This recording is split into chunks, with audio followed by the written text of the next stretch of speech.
open session. Our roll call once again. Ms. Convery? Ms. Wilson? Ms. Cavalier? Ms. Murray? Here. Ms. Green? Here. And Mr. Seaver?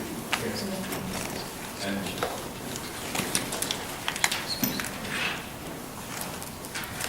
I'd like to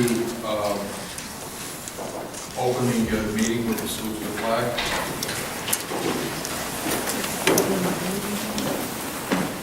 I pledge Allegiance to the flag of the United States of America and to the republic for which it stands, one nation, under God, indivisible, with liberty and justice for all.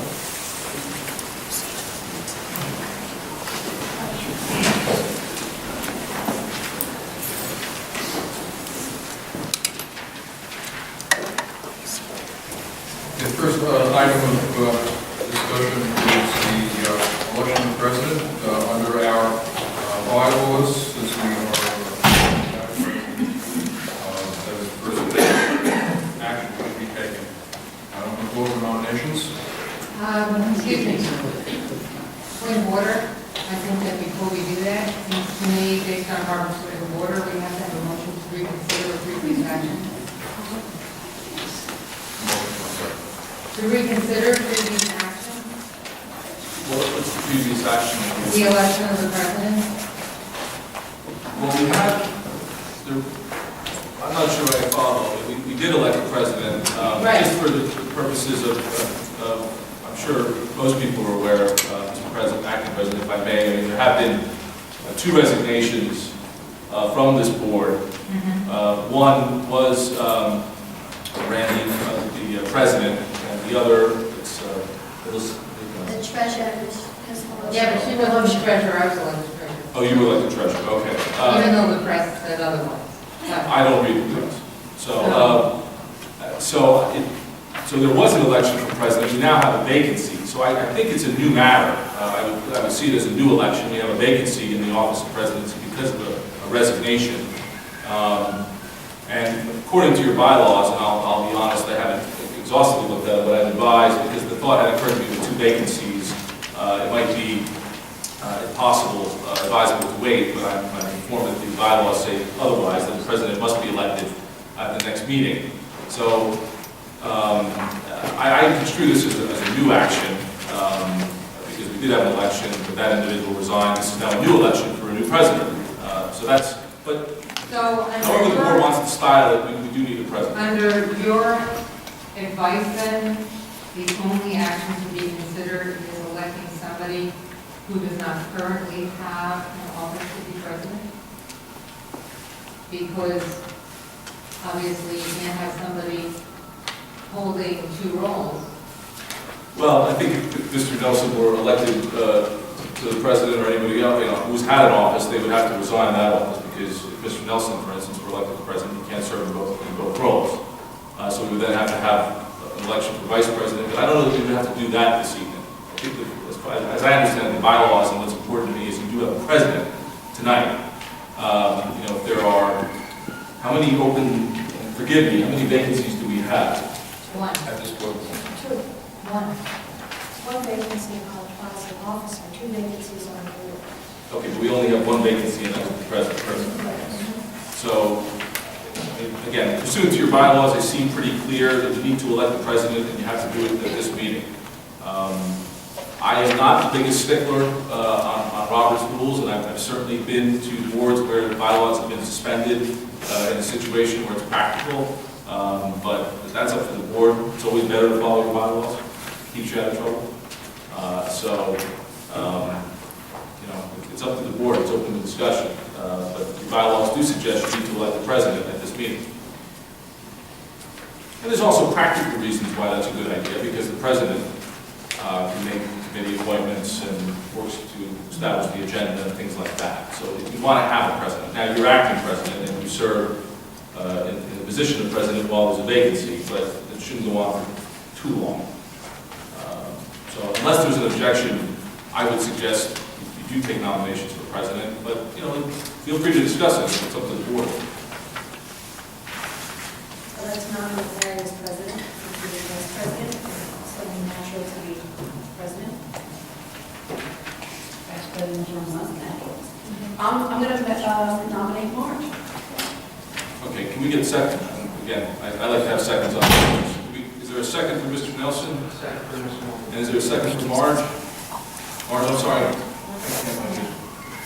Cavalier. Is there a second? Okay. Any further nominations? I'd like to make a motion to close the nominations. Very good. Take a vote, roll call vote. A second.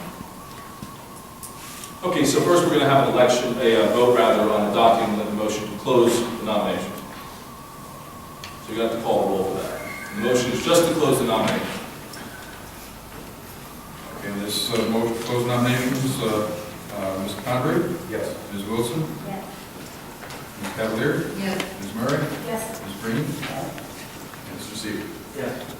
You'll forgive me if I depart a little bit, but I think the easiest thing to do is simply, at this point, since we have two nominees, I would simply do a roll call of the board and have each board member state the name of the person they would like to elect as president, as opposed to having a motion to elect someone and having it fail. And it's just easier, folks. I've done this a few times. So what I would ask is just call roll, and whoever has more votes, that person will be considered elected to the office of president. Okay, Mr. Convery? Mr. Nelson. Ms. Wilson? Marge. Ms. Cavalier? Cavalier. Ms. Murray? Mr. Nelson. Ms. Green? Ms. Green? You better stop that. You should be. I apologize. Cavalier. Mr. Seaver? Mr. Nelson. Mr. Nelson? You can go for your vote, yes. Yeah. Okay. That's 4-3. So, Mr. Nelson, congratulations. And now what I would request is, you cannot serve in two offices, so you're going to be resigning your position as Vice President. Vice President. And I would request now, this is a little bit more open to interpretation of the bylaws, and again, I haven't reviewed them. Do they say anything as to the other offices? So the board has a decision to make. You could take nominations down to elect the Vice President, or if you would prefer to wait to have you have two vacancies. And, I don't know who the mayor, I guess, is going to appoint. It could be somebody with library experience, it may not be. So it's up to the board on whether you want to wait or whether you want to just elect the Vice President right now. It's I not think up to. we definitely wait and elect someone with no experience. You think we should wait and elect someone with no experience? Okay, well, that's your view. I think we should elect a vice president. All right. I second the motion to elect Vice President. All right, so someone has made a motion to elect the Vice President. We have a second. Any further discussion? We have a motion on the floor. Now's the time to discuss it. Any further discussion? Anyone have anything to say? And I don't mean to, I'll be quiet soon when we get through this. Well, two people should be nominated, well, there are three people sitting here who have officer positions. And that's Mr. Nelson, Ms. Cavalier, and Ms. Wood. They already have officer Let positions. anyone else. Yeah, we'll just keep filling them in as we move up the line, presidential succession, but I want to get this right. But anyway, there is a motion on the floor, and there's been a second. Call for a vote. Any further discussion? Anyone? I would just like to say, I would just like to say one thing. I say this respectfully because I say it respectfully for you. Everyone on this board is equal. We were all appointed to be on this board, and Susan runs the library, and I've said this before. We're here to oversee the library. We're not here to operate the library or run the library, and I leave that up to your expertise. And I think that everyone here is on this board as a citizen and was appointed equally, and we should all be able to have that opportunity to serve. And that's basically all I'm saying. Experience or no, all you need to do is, there's no special requirement to be a member of this board. Nobody's better than anyone else. It's just a matter of who you think would be the best for these particular positions. That's all I have to say. Well, I'd just like to respond to that, and that I think it helps to have a little bit depth of understanding of the operations of the library, and to have gone to some trustee training sessions to have a little bit of that background. I agree that we're not here to micromanage, and I hope that that doesn't start micromanaging the staff at a very excellent library. But I also think that we waste an awful lot of time going over, that learning process, especially with so many new members on board.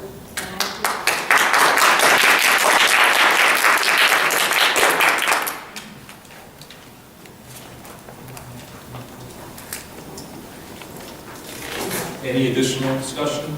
Motion is just to actually take the action of electing the vice president tonight as opposed to waiting. So is there any further discussion about this issue? Mr. President? You have to take a vote. Roll call vote. Can we vote on whether we will be electing a new vice president? Well, maybe we should wait. The motion is second. Maybe we should wait. Is there still any discussion? Yeah, this is still discussion. Maybe we should wait, if it's not urgent. Maybe we should wait. See if anybody emerges from here who would like to be the vice president or shows any. Can I ask you a Promise? question? Certainly. In the event that we waited and for some reason Larry was unavailable, what would we do? Well, at the next meeting, we'd have to fill the presidency. No, but I don't mean unavailable permanently. Like, for instance, if Larry couldn't make the next meeting, who would run the meeting for you? Well, do we have a line of succession? I don't believe so. We probably have, I we really would would have to. we would elect a presiding officer for the meeting. So you could preside over a meeting in Larry's absence without it We actually. would probably elect somebody that night just to be the presiding officer, like an assembly or something like that. In the past, I have served as secretary pro tem when Vivian's not here, just to sign resolutions of that nature. So it seems to me that that would definitely be a viable solution. Can I ask you also, if, I'm not too sure, is there anything within the bylaws where the mayor would have to appoint, like in the next time frame? What's the time frame? I don't believe so. To my knowledge, there's no time frame. Has there been any discussions? I did speak to the township attorney today, just to try to get a handle on when those appointments would be coming, because I anticipated this very issue. And I told they're forthcoming, but nothing yet. So, and I'm just a lawyer, so I can understand the logic of both ways. You have two members who aren't here, so I can understand the logic of both. And let me also say that currently the bylaws say 5 members, and definitely we could operate without these 2 additional members, as our board has very recently had 2 less than it has now.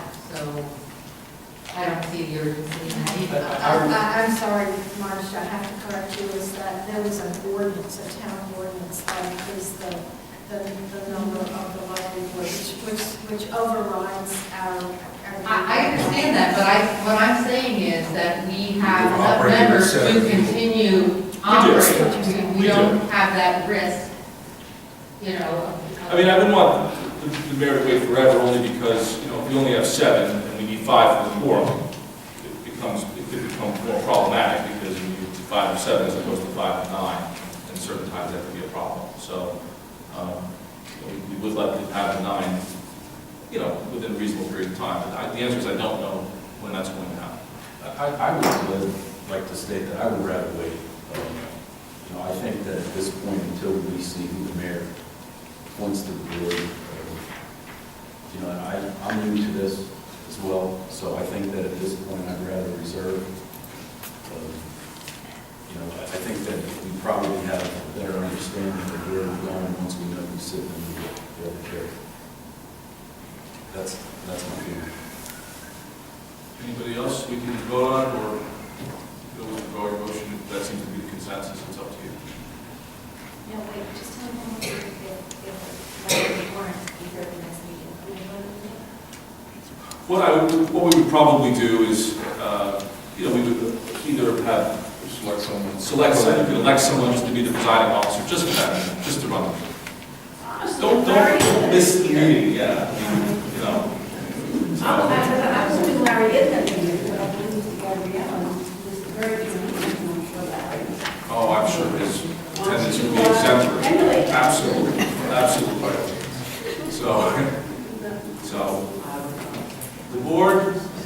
should make a decision. We do have a motion. It can either be voted on or withdrawn. It's up to the mover. Okay. So the motion's been, You made the motion, Steph. Oh, That's fine. sorry. Well, he Okay. has, you have all withdrawn, Okay. that's right. All right. And hopefully that won't prejudice too much if Mr. Nelson abstains. So anyway, so that's that. And then we'll try, what I will do is just press with the township, we'd like some members, good members, solid citizens.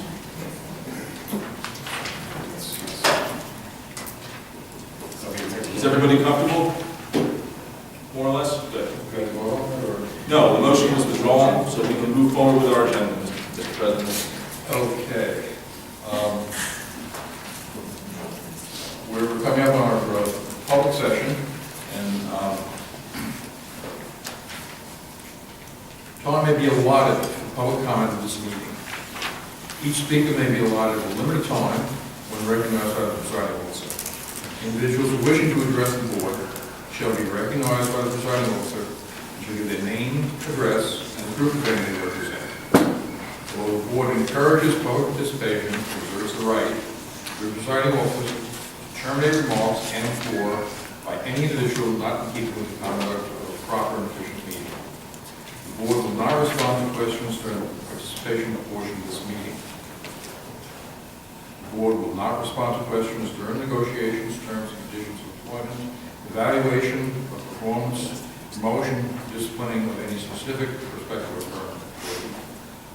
What we do ask is that everybody certainly is invited to speak, that you limit your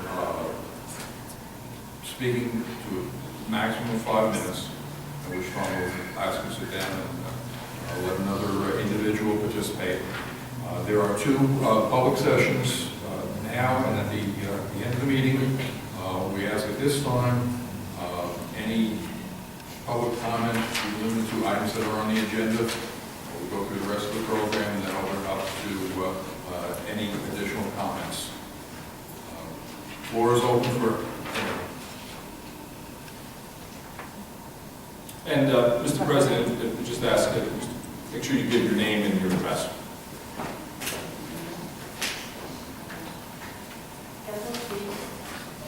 My name is Lisa. I'm a 25-year pastor of the town. I've lived in the town for 35 years. I am currently the part-time media specialist at Bayshore High School for the Middletown School District. And I just want to say how much the schools really depend on the resources of this library exclusively. We only have 5 librarians within the school district. There's one at each of the high schools, and from part-time at the middle school, and none at the elementary. There's no librarians at the elementary. The collections we have are aging. I often come here for books and resources. I have started a book club, which the public library generously, makes their resources available for my book club, which is thriving. We also do summer reading, we provide all the summer reading, and social studies classes specifically are encouraged to have library cards so that we have access to databases here. So I just want to make it known that in the school district, we really rely on all the services that are provided by the library, and we don't want any of them to be discontinued or reduced. Because we need it for our kids, we really do. And, it impacts all of us. There's more than 10,000 students in the school district. So we really need the support of the public library. It's highly used. With that being said, I just hope that with these changes in the board that things, that we work together and things continue to run like they have pretty much, because we have great programs here, we have great books, and there's so many resources available. And I just hope that capacity. Thank you very much, and we certainly agree with you. We intend to keep the library operating as it has always been a great operation. Thank you. Do you have any other comments?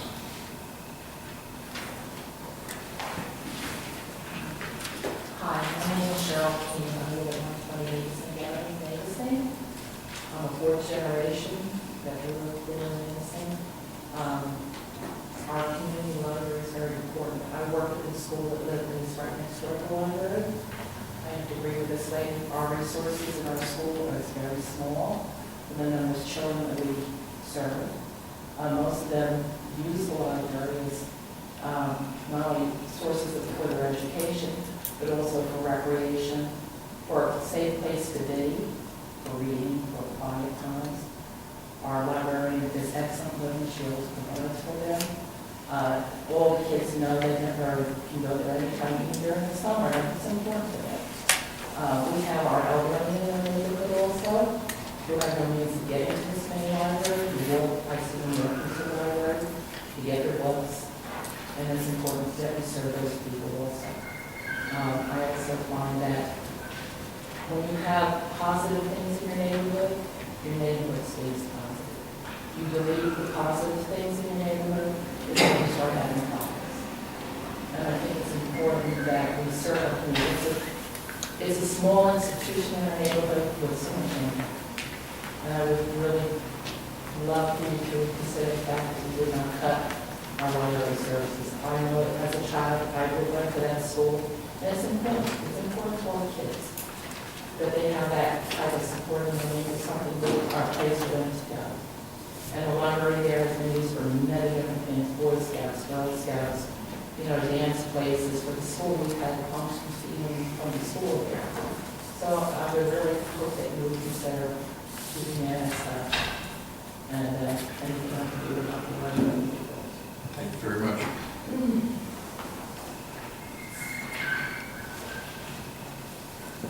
Do you have any other comments?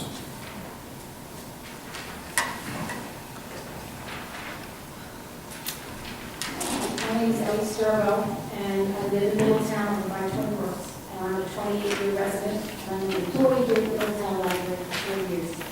And I say that with much pride because it was my dream to one day become a librarian.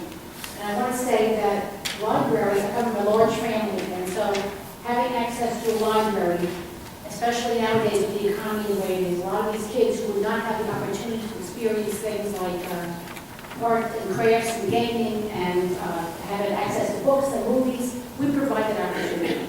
Come here on a Tuesday. Any given Tuesday, you can see this room filled with senior citizens playing Scrabble and crocheting and knitting and mahjong and all that. This is a place that provides opportunities for people that wouldn't normally happen. This is a place that provides a level playing field, no matter where you live, how much money you make, what kind of a job you have. Doesn't matter. And that's a rare thing in Middletown. Because you have the people like Cindy Wilson talked about the meeting, the kids over, I was subject to in Middletown for many years. There are kids in schools who will never own a book. They get to get that from us, from our discards, from our donations. You appreciate that because you're an educator, and so does Lisa Lego because she's an educator. We're putting things in the hands of kids who wouldn't get a chance to do that, who get to experience things they wouldn't get to do. And it doesn't cost us a lot of money. We get a lot of free things donated by it. We have a planetarium coming in to give kids a chance to know what it's like to look at the stars, even though it's part of the planetarium. You cut the services here, you're hurting a lot of people. You guys might be in position to be able to afford that, but there's a heck of a lot of people who aren't lawyers and accountants and whatever the heck else you are, or librarians. And I don't make a heck of a lot of money. But we provide a lot of opportunities here that they're not going to have. So you think about that when you're going to cut this and that, because there's a heck of a lot of people who are going to suffer at your hands. I'm just saying, it's my 5 minutes. My 5 minutes. And I'm not okay. So I'm just saying, you know what? The job is secondary to me. The priority here is kids. I've been coming here since my kids were infants. My son is 18 today. He has friends, and he made here at the library. And he came here as a place, before this brand new place was built. I couldn't wait for it to be done. We came in, played puzzle, we had story time. It was a place to come to. There are young mothers who can't afford to go to mommy and me and Chimney, all that. They come here, they develop relationships. Isn't that what we're supposed to be doing, working together? Working together with the schools, books in schools. We have Megan here who does Skype visits with kids to show them how to do research. You gotta learn about what we do here. We have tax prep. We have the surrogate here. We have groups that meet here for book clubs. And we have the guy who comes to teach QuickBooks. You have no clue what we offer here. So before you go kind of budget, think you know everything, get in here. Come on any given day and see all that we do. Because you know what? There's kids who have Asperger's, and you know what? This is the only place they can go where they can learn social skills. You come here once a month on Lego on Wednesday, the first Wednesday every month, and you watch these kids who interact with the normally developed kids, and this is where they're going to learn that. You go to the branches and you find them doing reading buddies, you find them doing Legos, you find them doing reading to the dogs. Where else are they going to go to do that for free? You know what? My tax dollars are spent better that way than some of this other crap that goes on in this town. I'm sorry about my language, but I get very passionate about it because I'm thinking about the kids that are affected by this. And about the senior citizens who have worked their pants off their whole lives, and now you're going to cut services? It's just not right. The township has to realize what the priorities are. And you can't complain about juvenile delinquents on the corner if you're going to give them no place to go. This is the place to go. We had an exam study session. We had 50 and 60 kids come to get help from teachers who came from north and south to donate their time. Where the heck else are you going to go to safe environment for our kids? Don't complain about crime and drugs if you don't give them the space to go to we have these free opportunities. So think about this. Think long and hard. And I'm sorry, again, about my language and my passion, but I can't help because I come into contact with kids. I had a kid who told me he wanted to kill himself. Not about this. Not that I invite you. But I'm saying, this is a place where we have relationships, where the kid who's left out, who's the geek or the nerd, can come here and feel safe, and he feels like he's not, left out of the loop because he's not a sports guy or whatever. So think about it long and hard. Because you never know what kind of impact we can have on that kid. I mean, millions of success stories where people say, no, it wasn't for that librarian who did this or that, or we have wonderful staff here, right? The pages aren't enough. And everybody cares, you do a great job here. And I understand that we're in an economic crisis, I understand that. But think long and hard about the cuts you make and all the people that are affected. Again, I invite you, I'll take them a tour, and then I'll introduce you to people, because I know a ton of people who come here because they have nothing else. They leave their house in the morning, after their breakfast, they come here, they sit, they fall asleep, they go back, they fall asleep. I mean, this is a place where they come, it's like a second home. Think about it. Thanks for the time.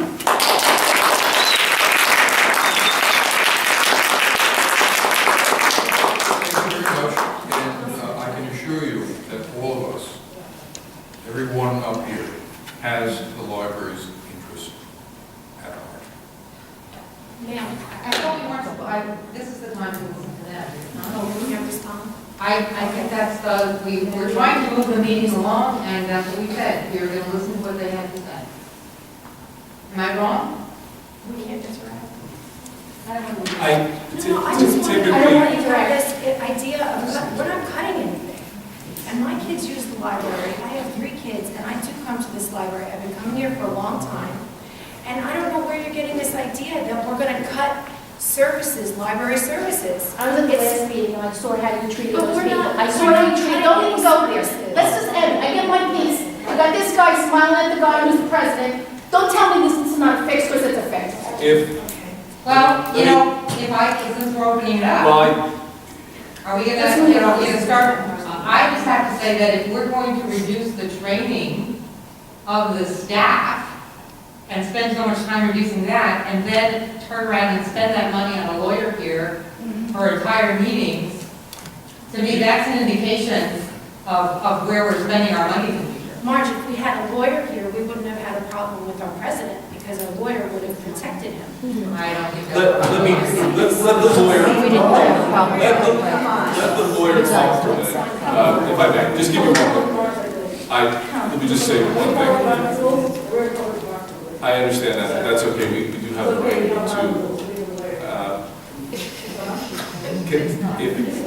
Mr. President, may I be heard? Absolutely, please. You haven't been recognized, you will be, I promise. You let me know. I will let you. Thanks. You don't need to have a lawyer present in every meeting. Okay, I totally understand. So that's number one. In fact, when I submitted for this job, I was not told that attendance would be regular. I think under the circumstances, it might be good for a while. That's number one. Number two, I do agree with you and with the president that normally public comment period would be better not to have a colloquy between the board and the public. This is their opportunity to be heard, and I promise you, I'm going to shut up in 1 minute. It's something that I suggested for your agenda, in addition to not discussing things you're not allowed to discuss, which is now on your agenda, also that the public have an opportunity to speak and that there not be a give and take, because I've seen it become disorderly too often. So I'm done talking. I apologize, but I did want to validate what you were saying. Thank you. So it's public comment. It is definitely public comment. I just wanted to note the elephant in the room, having Amy DeSantis, Suffolk, Middletown, New Jersey, also has served on the board of the foundation of the library. It's been a great experience. And I contacted Nelsen this morning individually on my concern. The elephant in the room, I just like to personally, it's not here, but thank the decades of service provided by Randall Gabrielan to this library.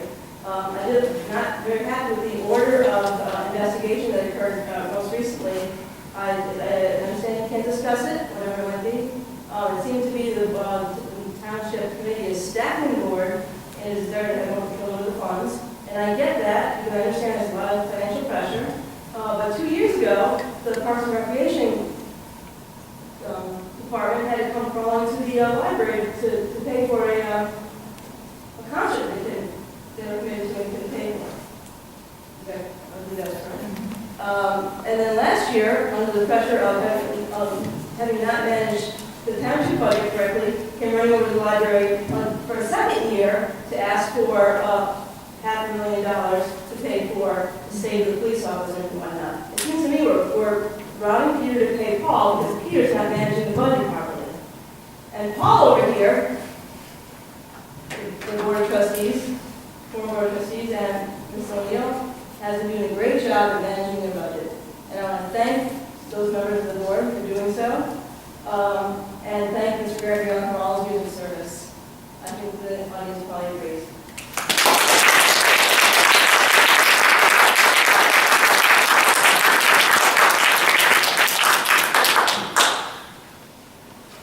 Would anybody else like to speak?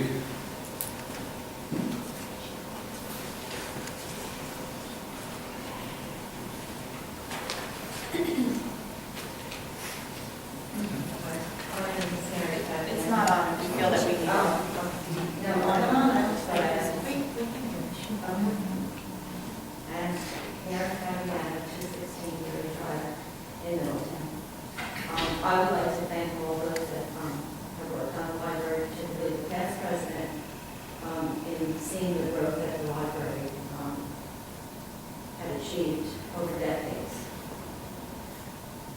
I have been coming to Middletown Library since I was a freshman in Notre Dame in 1974. And I continued throughout my studies at Seton Hall. And the library was a friend to me. And then when I had my children, that's how we started our summers, signing up for all the classes and programs at the library, and continuing with swim lessons and activities at the swim club. Today, my children still come to the library. It's the first thing we do when school is out. We often meet my father, retired North policeman, 37 years on the force. We're a hard-working family. We're public servants. We love Middletown. We love the library. We love the swim club. We love the schools. And we're happy to be a part of these services. And at this point, I see a lot of that in jeopardy.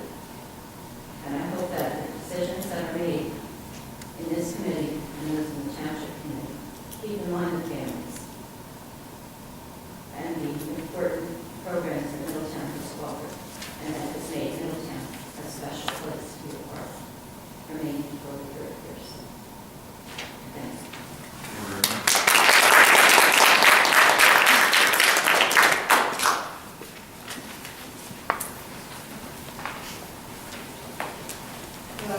Joanne Strano. I came to this library in 1980 as a librarian, and I retired from here in 2010 as assistant director. And I have to say, this is such a wonderful place. After working here 30 years, the staff is so dedicated to making this wonderful library. And I have also all the library conferences I went to. Our library is a prime example of a wonderful library. Librarians came here to see what we do here. I was so proud of being employed in this library. And having attended library board meetings for 9-10 years, I was always impressed at the professionalism and the honesty of Randall Gabrielan and the rest of the board members I worked with, and the concern they have with making this library an excellent library it is. And I hope you continue that, doing that, because it's so important to this community and to surrounding communities. I live in another town, and I come here because it's so good. And the programs, I'm a senior citizen now, so I can enjoy, all the work that goes into this place. I have friends here, still staff, and I know how concerned they are with this library continuing its work. So please, and I have to say, I worked very closely with Susan O'Neill for many years, and she's so concerned and so the top of her profession. And it's well to take her, her advice in running this library, because she's done a good job. So, thank you.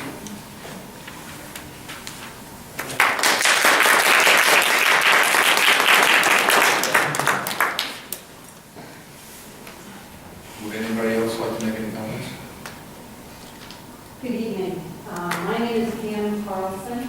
I live in Brookline since 1964. I just came here on behalf of the Bayshore Library and to tell you how very important that little library is to our community. The children can walk there from school. The senior citizens in the Bayshore Village can walk there. Many of those people don't have cars. I'm a senior myself now. I use the library all the time. It's a pleasant place to be. People are using computers. Children are in there. Parents are in there. Tonight, there are therapy dogs in there with families. It's a little hub in our small community. So I would just like to thank you for our branch and thank you for your good work. Thank you.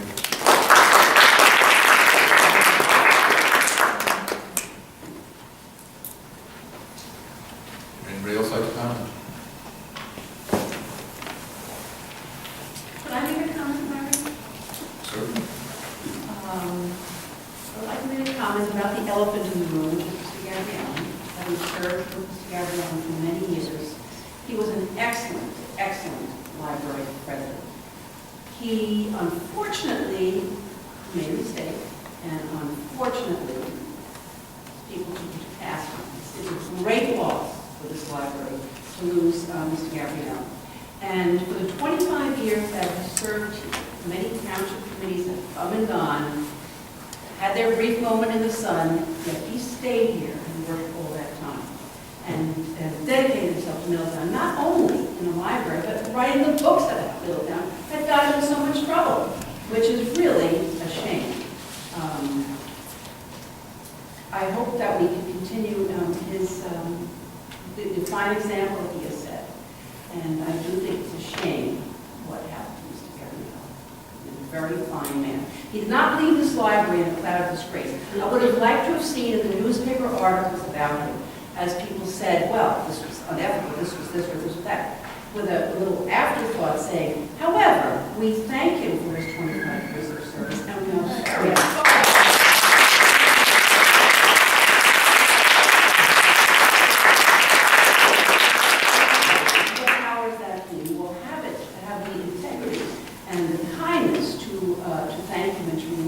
said, there was another board member who served for a year, was not reappointed, was never told he wasn't reappointed, was never thanked for the year he served. So I think that the township committee should be a little bit better in their thanking of volunteers, and I hope they recognize Mr. Gabrielan. One of the items that I wanted to bring up in new business was that we do formally thank Mr. Gabrielan for all of his work. In speaking with Susan, I believe it was a total of 27, 28 years that he has served the library board, and we should be giving him some recognition for his many years of dedicated service. And at the same time, remove the knife from his back. Yes.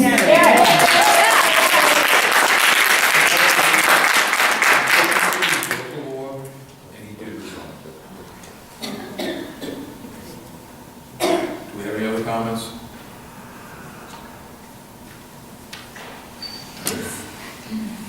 I know I'll say what everything I should say, but having worked directly with Susan and Randy and the library staff,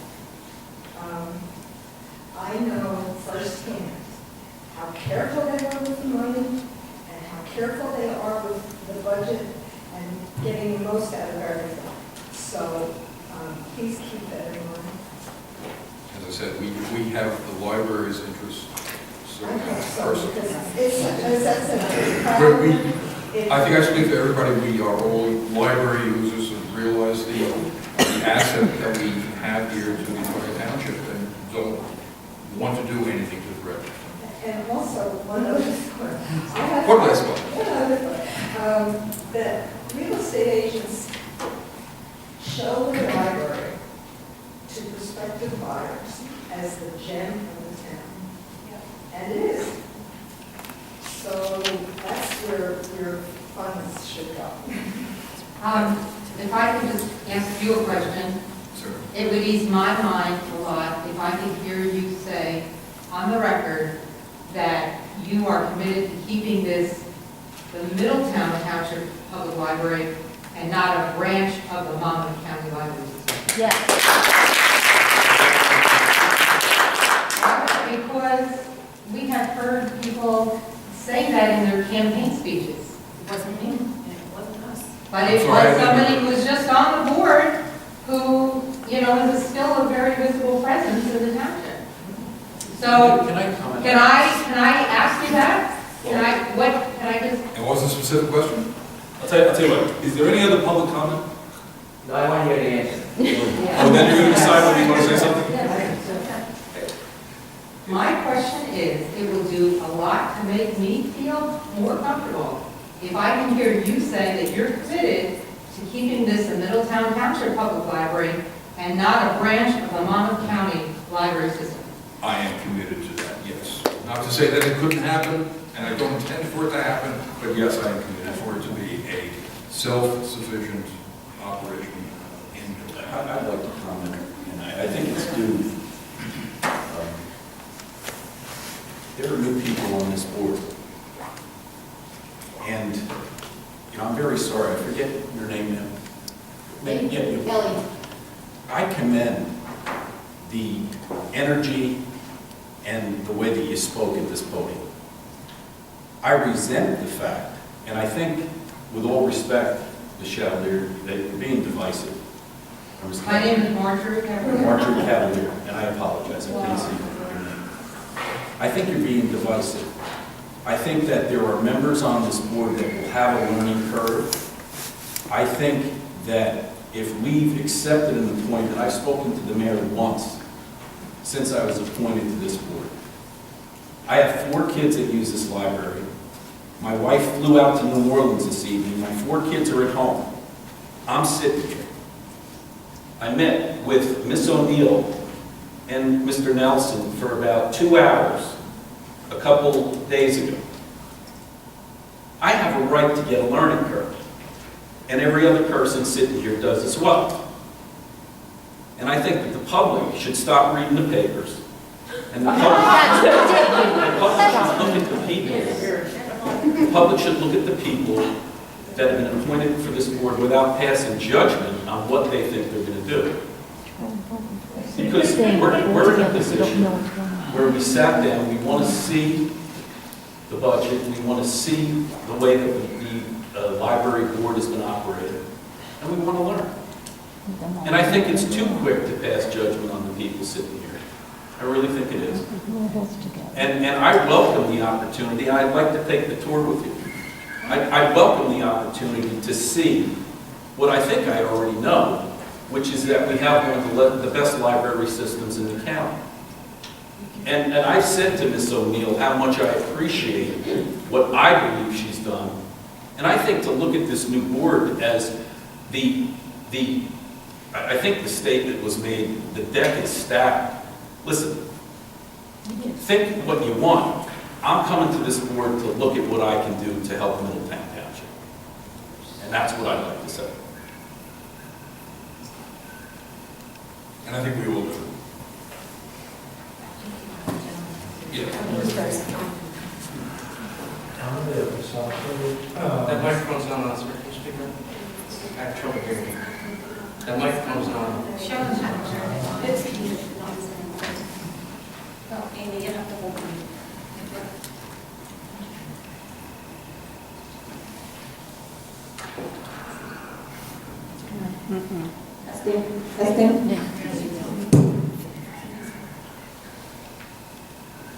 I'm Leo Christopherly. I live in Shady Oaks. I moved in there in January of 2011. I had lived in Tinton Falls for some 36 years. Currently, I'm carrying 4 library cards in my wallet. One of them is Middletown, Tinton Falls Library, which is a branch library, but I have to pay a membership fee of $25. I use the Eastern Branch. My main library is the Eastern Branch in here. Neither one of them is the jewel of libraries. You know, I love the phrase, the jewel of this or that. They're great libraries. My concern is, I heard the word free. I heard it when Tinton Falls wanted a new library, free. I would ask people, are these facilities at these libraries tax funded? And of course the answer is yes.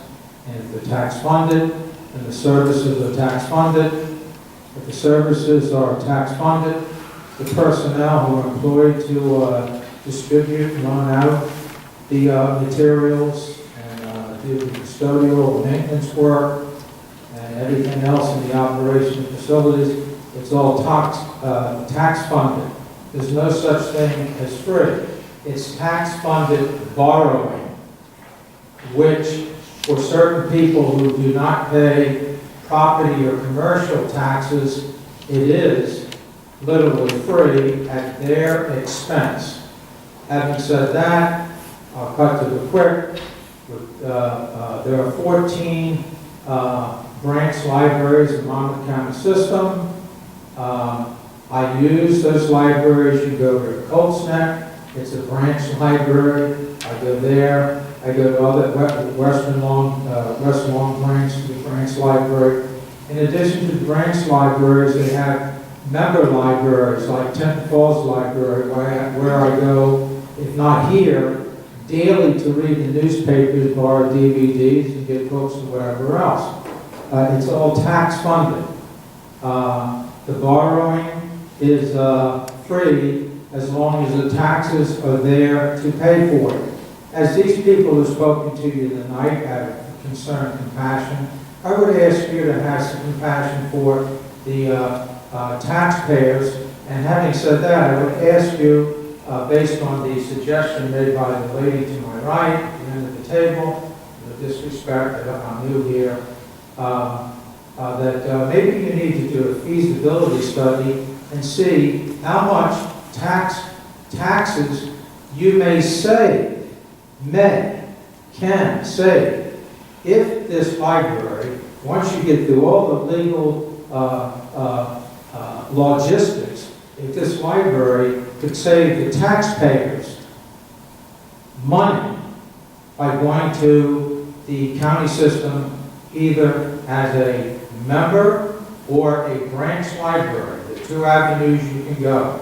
My sole basis is if you can save the taxpayers' money and maybe stop the local township committee from accessing your surplus and causing these kind of public disruptions. I'm sure the people that aren't here are probably as equally disturbed as the people who have been some disturbance here tonight. I thank you for listening. Maybe I'll speak later if something occurs to me at the end of the evening. Thank you. Thanks.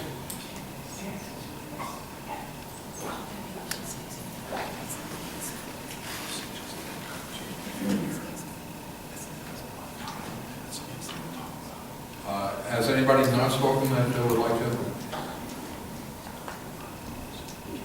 Okay, the public session is complete. The next order of business is the minutes of the January meeting.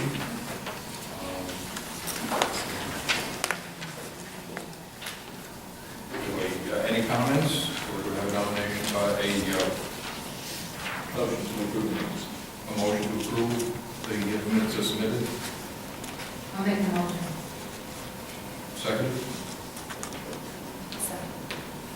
For discussion? Yes. All in favor? Well, after a motion in a second, there is an opportunity for any additional discussion on that. Okay, my question/comment is on the resolution 3 about the hiring of Macumber. And it ends with, this action triggers the need to change the budget for professional services. And again, I just don't want to lose sight of that we are going to have to amend the budget.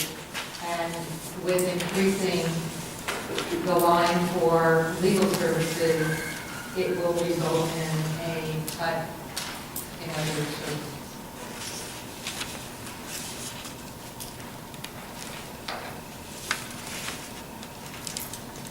I'll do everything I can to be as responsible as possible and to make myself as obsolete as I can. I truly will. It's not my intention to leave these meetings every month going forward.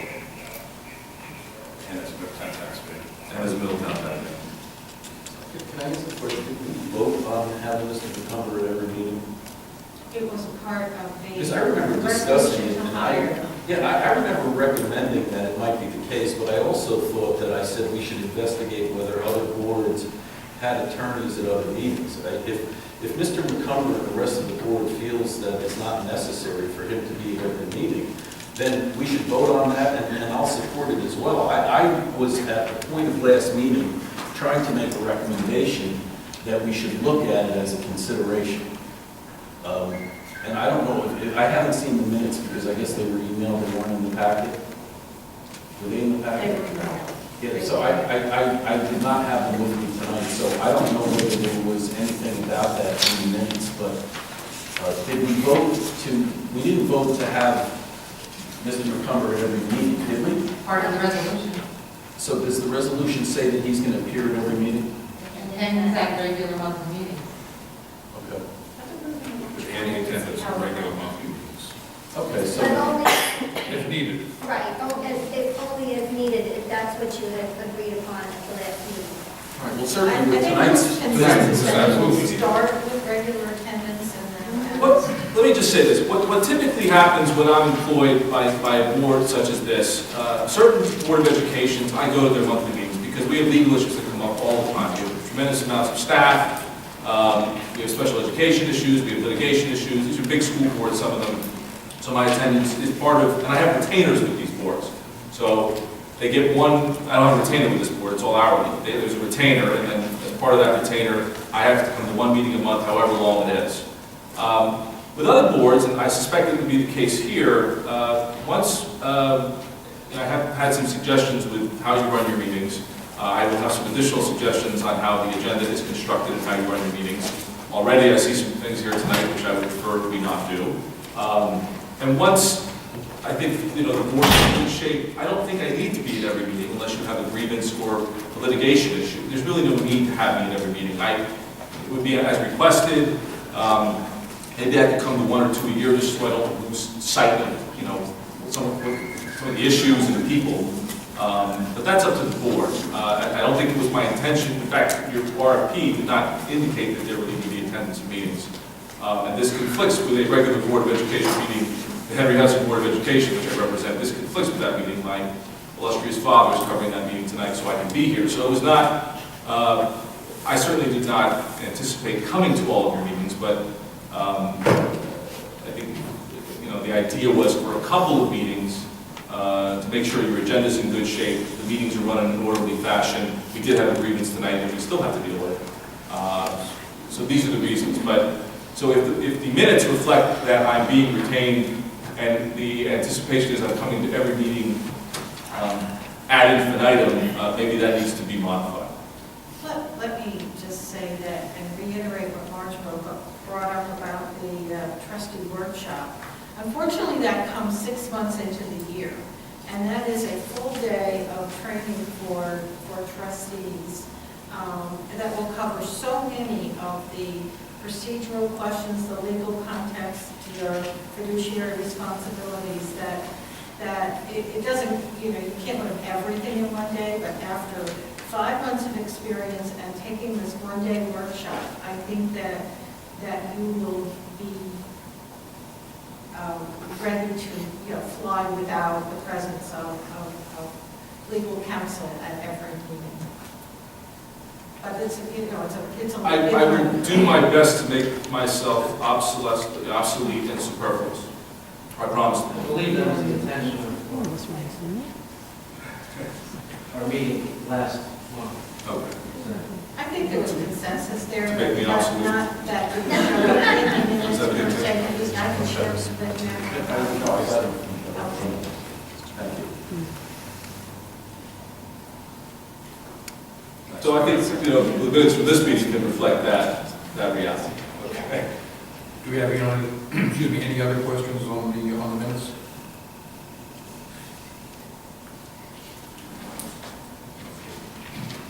We have one to accept? Yeah, there's been a motion and a second. We just need a roll call.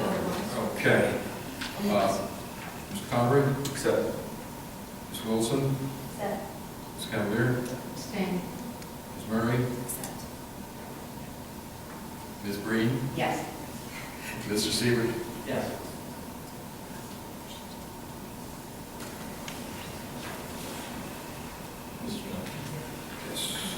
Yes. Sorry. Okay, the next item we have on our agenda is the December, January financial reports. Okay, you received this in the pack, but there was minutes of closed session.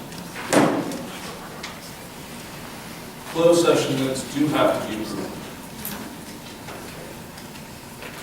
They received. Yes. Okay, could we vote on the closed session to approve all?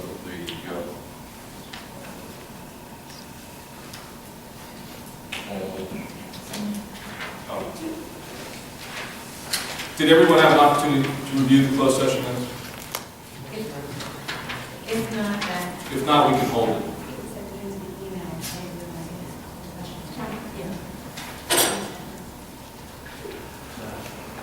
Motion. Move to accept? Yes. Second?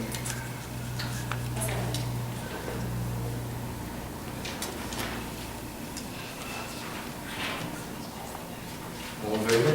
Or any discussion on it? Okay. All in favor? Aye. Anybody opposed? Abstain.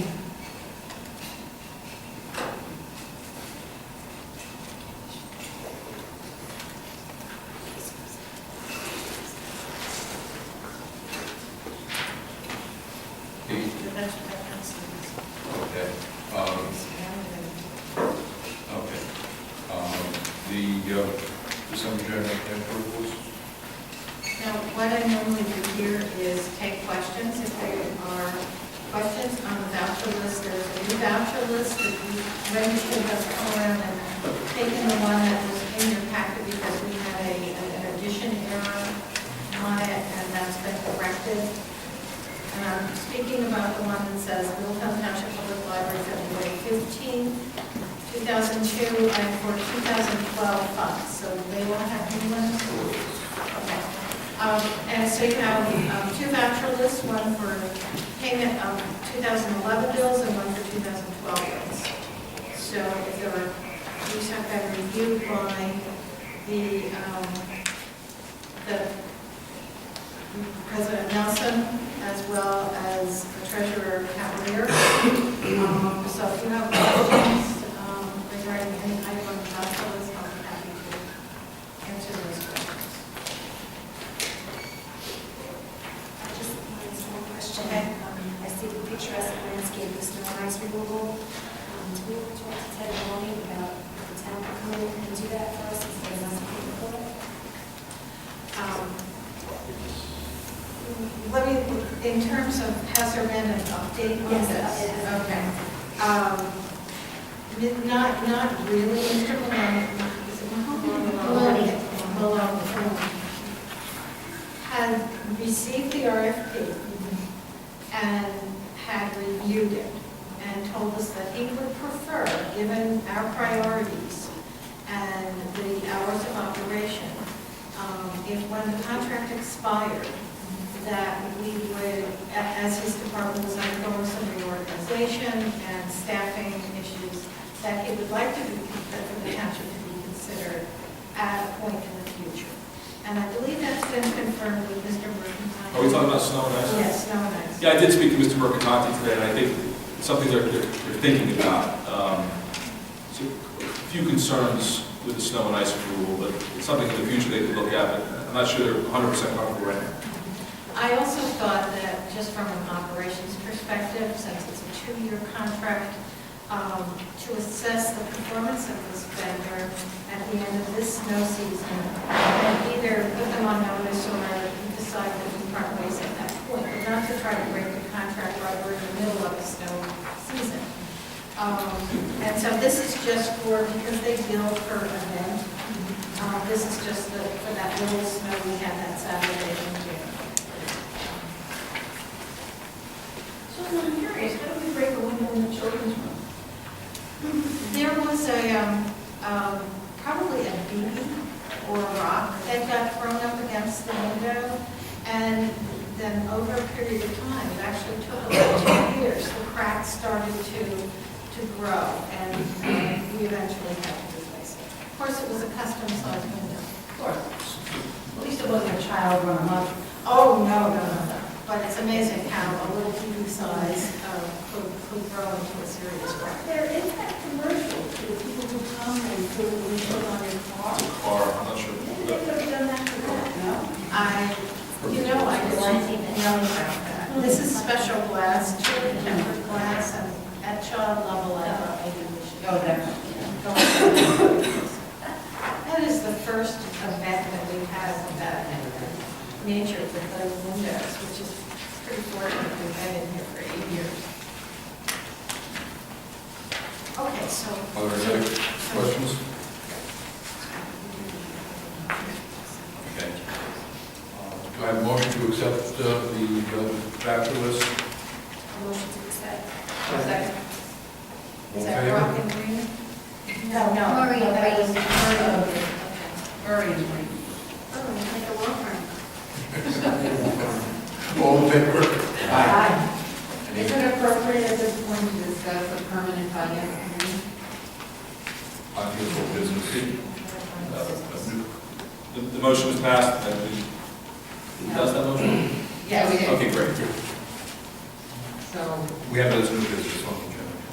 Okay.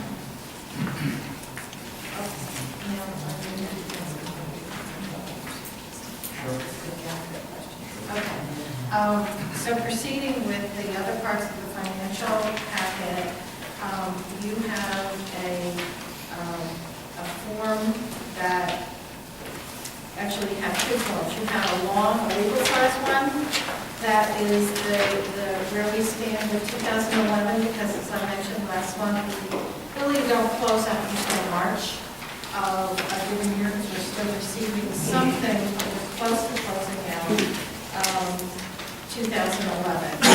And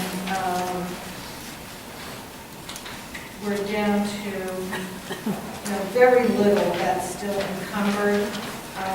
It probably is some materials more than anything.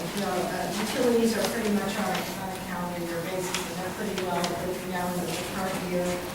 It's probably some orders that were placed in, or some contracts for services, and it just hasn't been billed yet. So we're really close to finishing up 2011. If there are any questions on that, we'll try to answer them. And then the new report is on a two-pager, and it just says financial report. I think we need to put a header on it, so we can call it something else. And this is how our finance clerk, Joan Cobb, proposed that we handle our expenses for 2012, our report to you. It gives us the opposite. Now, we start with our operating expenses and go through the numbers of that are assigned to us by the township. So we 201s the supplies, and then it goes through to end up with the salary and wages and benefits are on page 2. So that's a little different look. We can move it around. This is all done in the spreadsheet, so we can change the order so that it makes sense for you. And then it also accommodates for how we will expend funds that are not from municipal appropriation. Because our budget this year is balanced depending upon the use of resources of finding copier of state aid funds, other reserves. So there's about 6 different components there other than the municipal appropriations. So we thought this was a one-shot way that you could get a snapshot of that activity. Encumbered means those orders that have been placed. So you know that's an encumbrance, that's a restriction against a particular account. When they're actually paid, then you see the amount in the second to last column of what's actually available to be spent, and the percentage there. So I think this presents it pretty clearly. Joan Cocker. I think this is great. Yeah, I would really, it's short to the point, and I mean, it's very informative.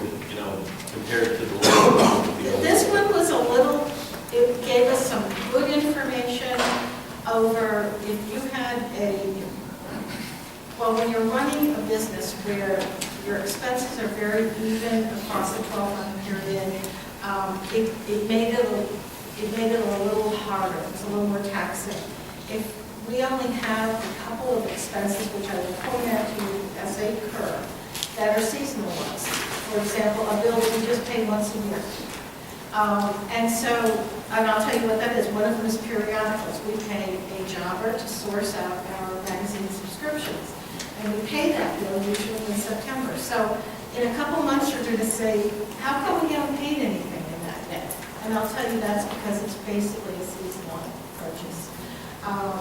And over time, you'll get to know which ones are once a year contracts, once a year subscriptions, and that sort of thing. Is Joan maintaining this schedule? I haven't asked her to yet. We're early in the year, so she will maintain 2011 until it closes out. But if you're asking, can she put together one for 2012, she has not yet. And so you can see, we haven't spent anything in 2012 yet. You saw that on the voucher. We paid utilities, we paid basics. We paid salaries. Salaries are always on a calendar basis. You will start to see the expenses for supplies, for materials start to roll in by April. So if there are no questions on this, and I'll be happy to take questions, what we normally do here is move to accepted audit. So do you want to bundle January and February together, or do you want to separate? They can be bundled. So I'll make that. and February financial. Second. I think there's one, and I think Mike said. This is. All in favor? Aye. Any opposed?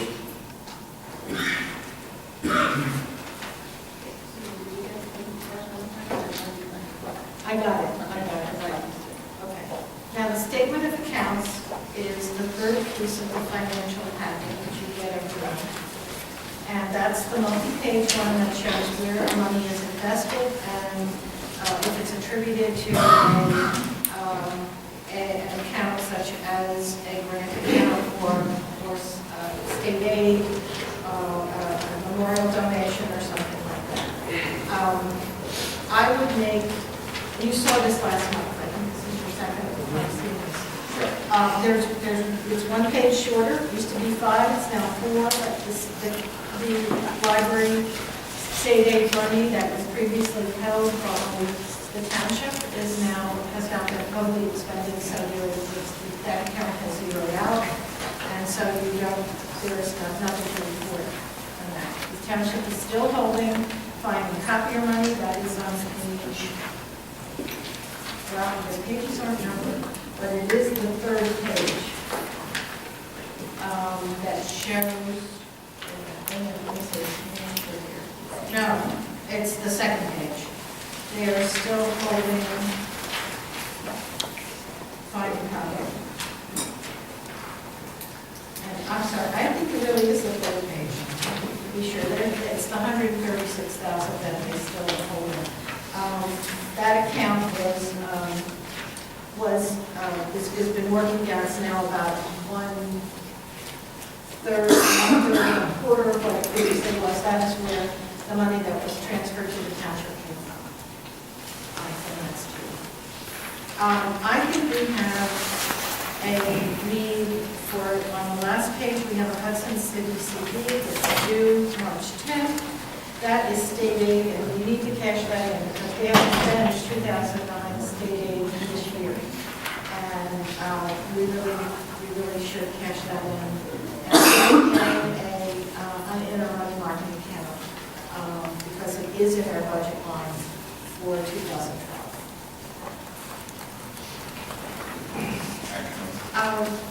Yes. And there should be a motion to do that. And at the same time, we should take this one, the TV account number 2, which is current state aid, and invest that in the city. So it could be 2 motions. Maybe you can call for the motion. I would like to call for the motion that we cash in the state aid CD number that ends in 667 from Hudson City in the amount of about $70,000, give or take interest, and cash that in. And secondly, that we take the state aid that is in the TD demand deposit account and give it 132 and invest that in the CD at the best rate we can get. How many months is it? Invest that state aid for a minimum of 18 months. When we have to spend it, doesn't that That's the state aid we just received. Yes, I know, but don't we have to have access to that in shorter time than 18 months? No. We have 9 and 10 state aid in front of it. That's what we spent first. So did we understand the motion that was asked for? If we did, if somebody could make that motion, that'd be great. I'll make that motion. And a second. I'll second. All in favor? Any opposed?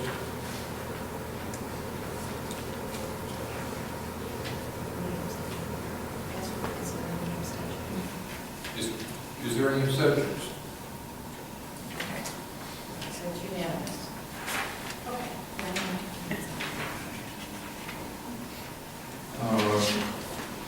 Correspondence?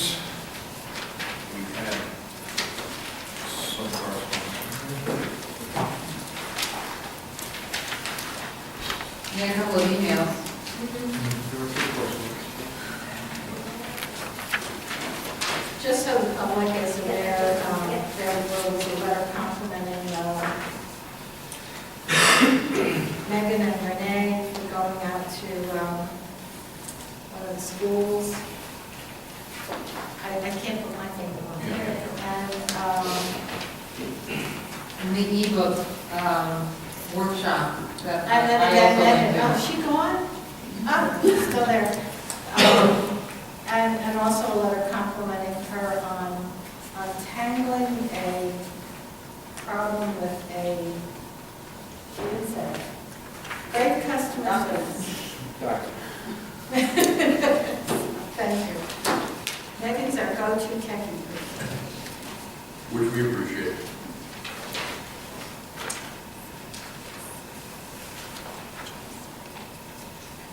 Okay, next item on the agenda is the report of the director. And assistant director, so I guess Amy, if you go first. Okay, mine is very brief. Again, we're very stable, which is nice to see. No resignations, no retirements. We're nice and fully staffed. We do have one person out. She is just on disability. She has injured her wrist. I think she broke her wrist. So it was not work-related or anything, but she is out. But you know, they're coping with that in their department. I expect to see her back.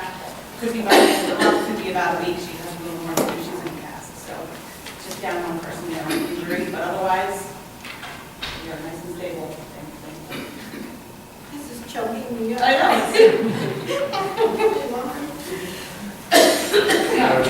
We're good. That's it? Okay. Normally I take questions on my written report. I would like to preface it with two things that have come up since I wrote it. One of which I remember.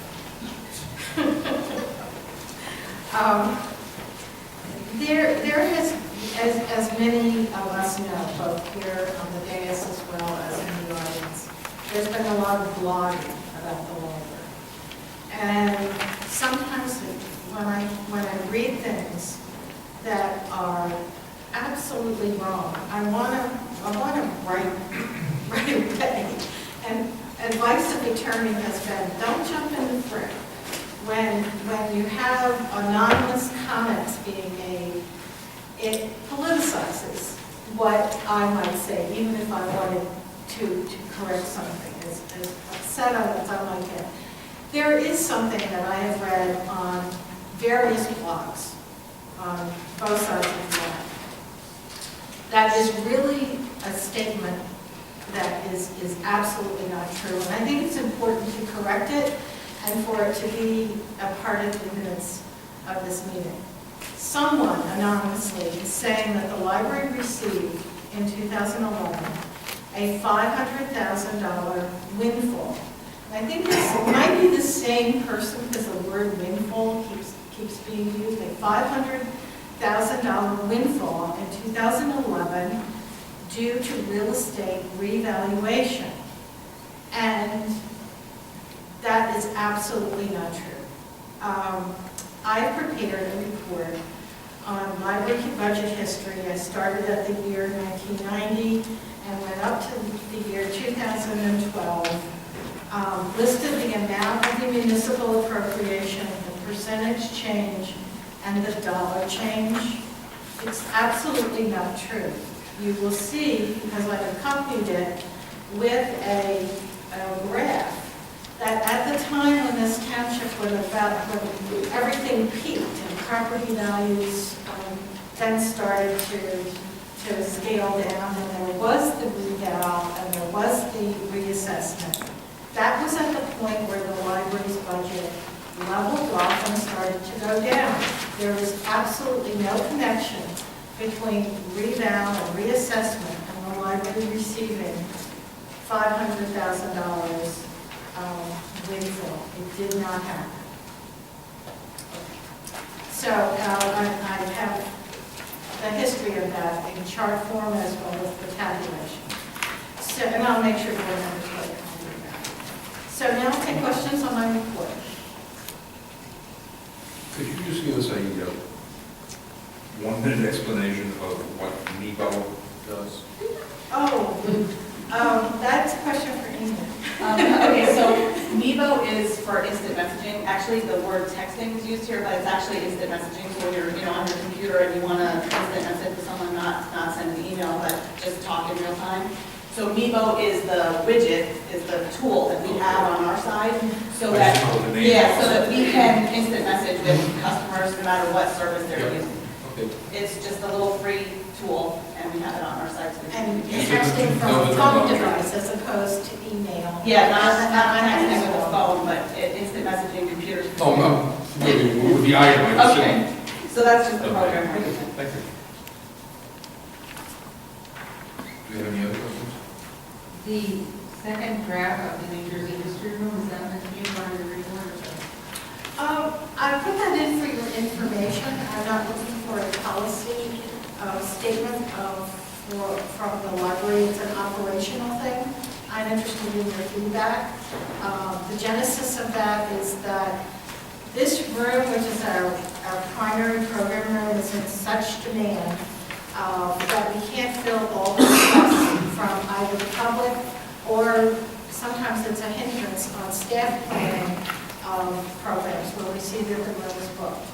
So it came to my attention that there was a number of small discussion type groups that could use another room if I would relax the use policies for the New Jersey room and allow small discussion groups of adults to use that room and free up this room for larger groups. I thought it was a very reasonable request and a good request, and I worked with a committee of staff members to come up with rules for access to that room that would open it up and yet protect the resources and the special furnishings that we have in that particular room. But I'd love to have comments about it. Well, my only concern is the resources that are contained in that room, and security for those resources. I mean, pretty easy, slip it in because whatever, and people want to find New Jersey, I don't know, do we have eyes in here? We actually do. The staff at the reference desk can bring up that room on screen because there's a security camera in that room and can watch it. When that room is being utilized, when it's been opened for an event, it can be utilized. I think the groups are less a problem than the individual researchers, and those materials do have security tags on them.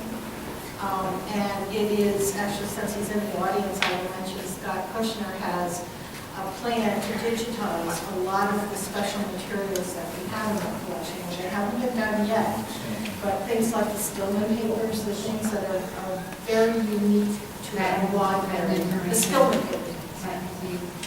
I'm hoping that we can move that project up because we have the scanning equipment here, the digitizing equipment, so that we can protect those things. It seems like you have very responsible. I've used that room several times, and every time I have to give my driver's license, they hold it until I come out again. So they know how, and they have to open it. We have to make sure that they come out empty-handed. Yeah. I mean, that should have license. Yeah. No, it looks as if you have very responsible groups there that you would be going in. For the most part, March, I think they would be library, a library staff member would be involved with many of them. Well, just the draft just says that the chair or the lead person has to be a Middletown resident. Right, but in the pre-approved groups list, most of those are library-related, led by a library person. Not all of them, but most of them are. Just don't want to close the barn door after the horse is out.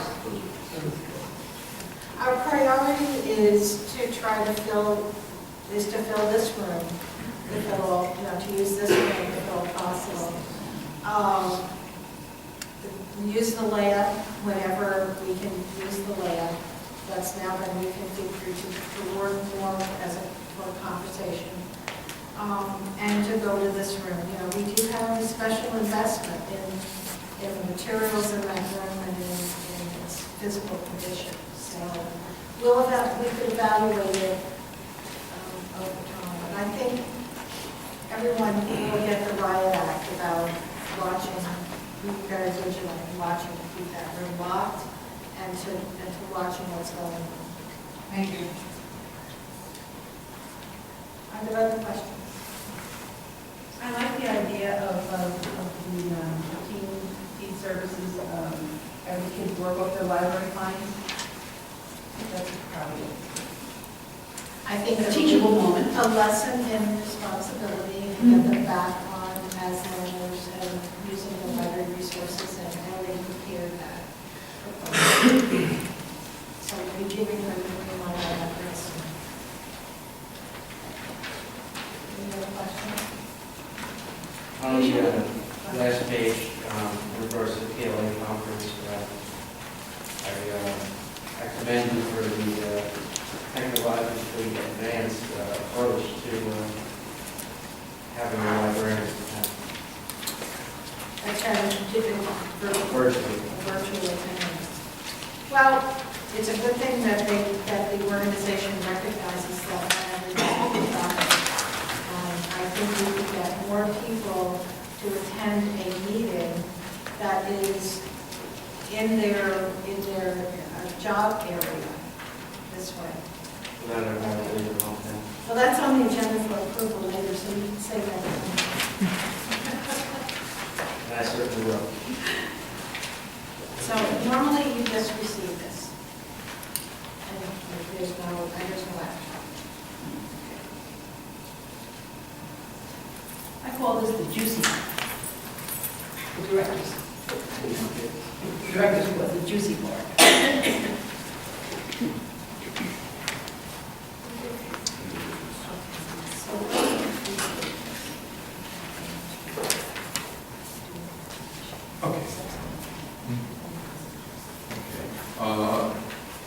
The next item on the agenda is new business, and what I'd like to do is to start off, as I completed before, I think the Board of Trustees, on behalf of all the users of the library, we have some official recognition to Mr. Gabrielan for his many years of service. Proclamation or perhaps a plaque or something, throw it out to everybody that comes. Take a clap. In the library or to him? Both. How about both? That's the question. What do you think? Well, I think we have lots of donor recognition for the money that we've received.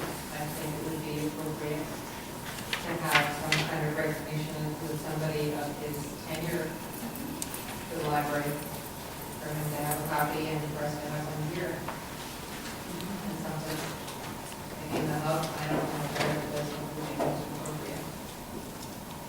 What's your wish? I like that idea. Something concrete.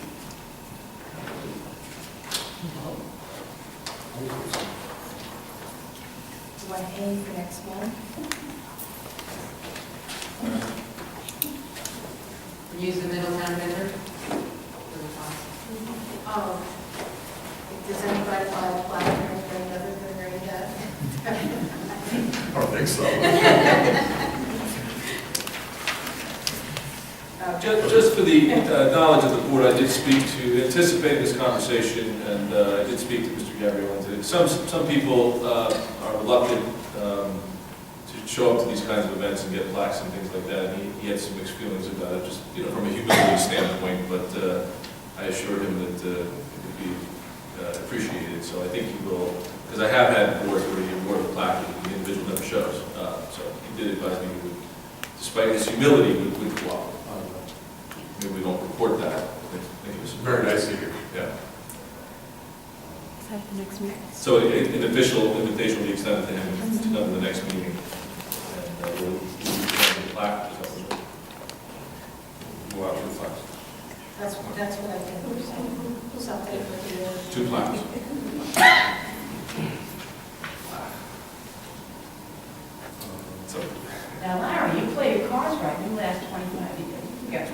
session. Oh, why 25 years?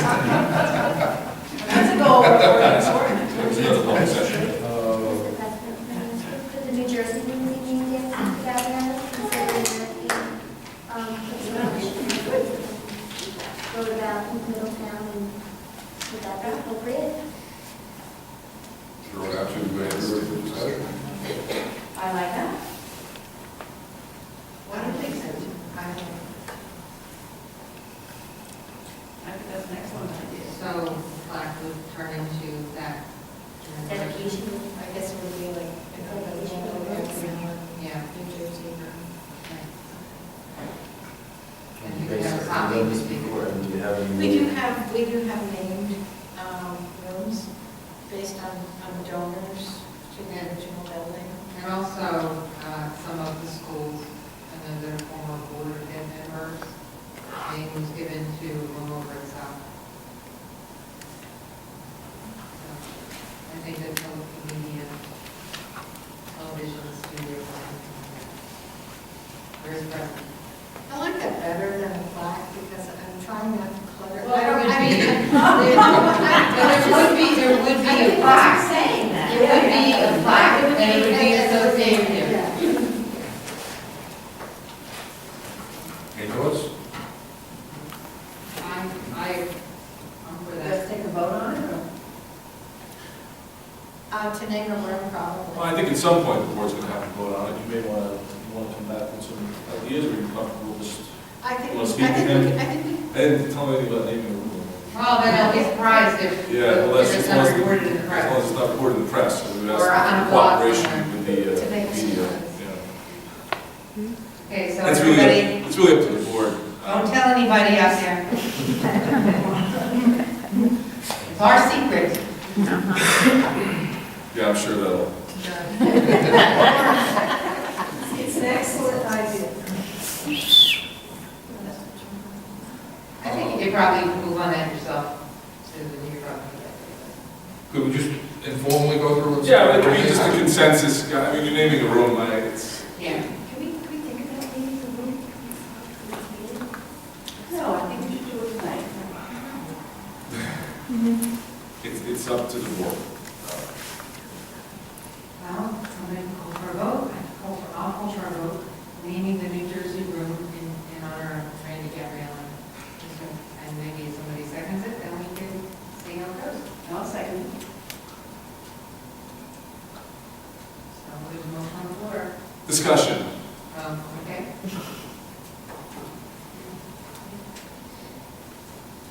I'm thinking of what the township committee would just I'm thinking change of what I some think things about about just, I'd like to just think about it. I mean, definitely we should do something absolutely.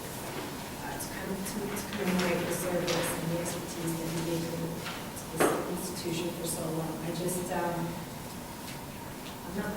need to think about it.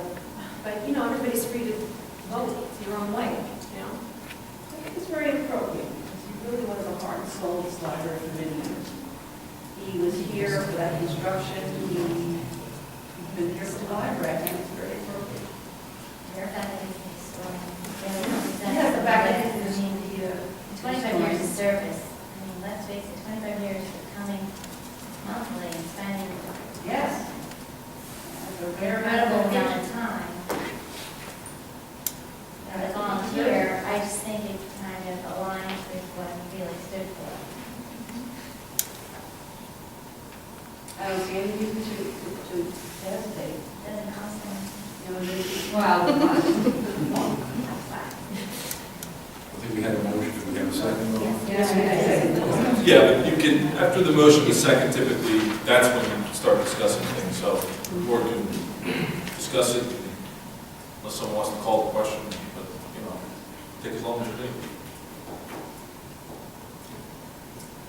Well, I'll call the question. Is there any further discussion?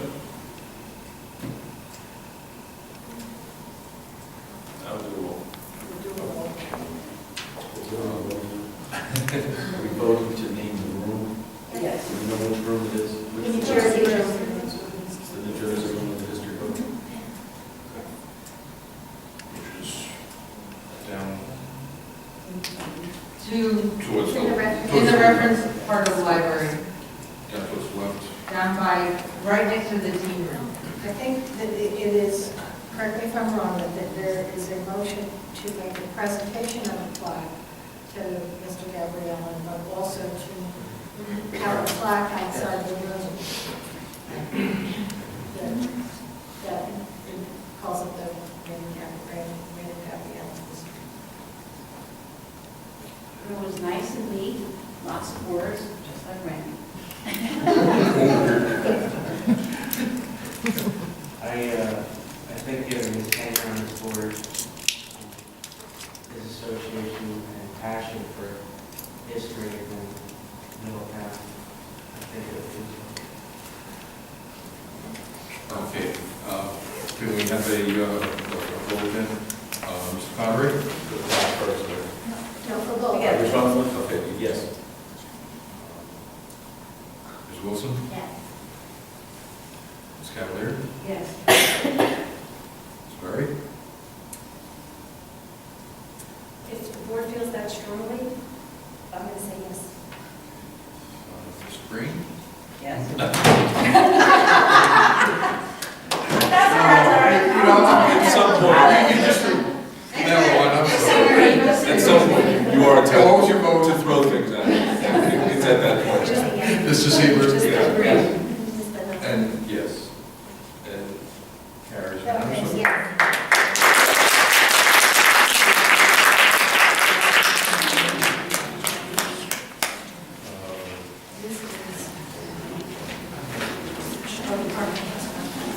Okay, the next item on the agenda is a discussion of the parking lot improvements. I know myself, I have some questions as far as the project itself. I just don't feel as if I know exactly what is in that alternative for. As far as the proposal that was submitted, there's some ill-defined items on it with circles around. I wonder if you could just give us a little short to the point explanation of what would be done in that proposal number 4, as far as the lot itself. I'm happy to do that. It's probably better to use the bigger. It might be a lot clearer, yes. Drawing. We could put it on a chair. I can make myself useful and just hold it up. You have a very small one. You charge extra for that? No. And just use my hands. Well, this is awkward because they Yeah. can't see it, but I guess if I can this is use from that. the board. Well, I just- Why don't you put it over there? I think that's good. Everybody can see it. Okay, okay, first is just to orient you, is that this is New Monmouth Road. And our parking lot is a one-way parking lot that enters on New Monmouth Road, goes around the building, and comes out there. Okay. One of the reasons this is so hard to read is that it has all of the geographical, the gradations of the property on it, the topographics of it. And I drew circles on one that you received, everything that was new, newly proposed, so that you could see it. This is the outline of our building on the property, and the improvements, remember this is fourth plan. It was not really discussed in the Mazer proposal because he presented his proposal, and at that point we said we cannot afford any of these proposals because of, they employed use of the wetland, going over in the wetlands down here and the park property, and it was just so expensive and so complicated because of all the environmental issues that would be raised. So we asked him to go back to present a fourth plan that would add some parking, meet some of the safety concerns that we had, and and address those without covering so much of the property that would trigger all of these, all the permission and study requirements that would have if we added a lot more parking. So we come in on a one-way here, and this is the entrance. And so this is the prime real estate, actually back to here. There is no way we could add more parking here. We talked about a parking garage. We talked about, like I say, extending it back this way. But this is where everybody wants to be. And the way our property is shaped, on the way the library is situated on this site, the only flat area that we had was over on this north side of the property, which we call the staff side. So it's the side that you are on when you're exiting. You've gone around the back of the building and then you're headed out towards Monmouth Road. So the first safety or element that I asked for Nick to put into the plan was to add more handicap parking spaces.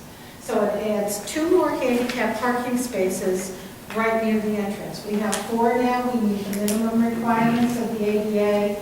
We know that they are in heavy use, and we know that as more and more people are getting older and are qualifying for ADA stickers on their cars, that they're really in demand. We see people all the time pulling up with the vans, with people getting out in wheelchairs, just stopping traffic right here in the middle. And that's because our handicap spaces are not, there's just not enough of them available. So we're adding 2 handicap parking spaces here. That involves curbing changes because that has to be on grade. The curb has to be, the sidewalk area has to be changed so that there's no curb there and immediate access. And by law, handicap spaces have to be among your closest spots to your entry. And we didn't want to put them on the other side because then you'd have to cross the line of traffic. This crossing the line of traffic has always been a great concern to library board trustees.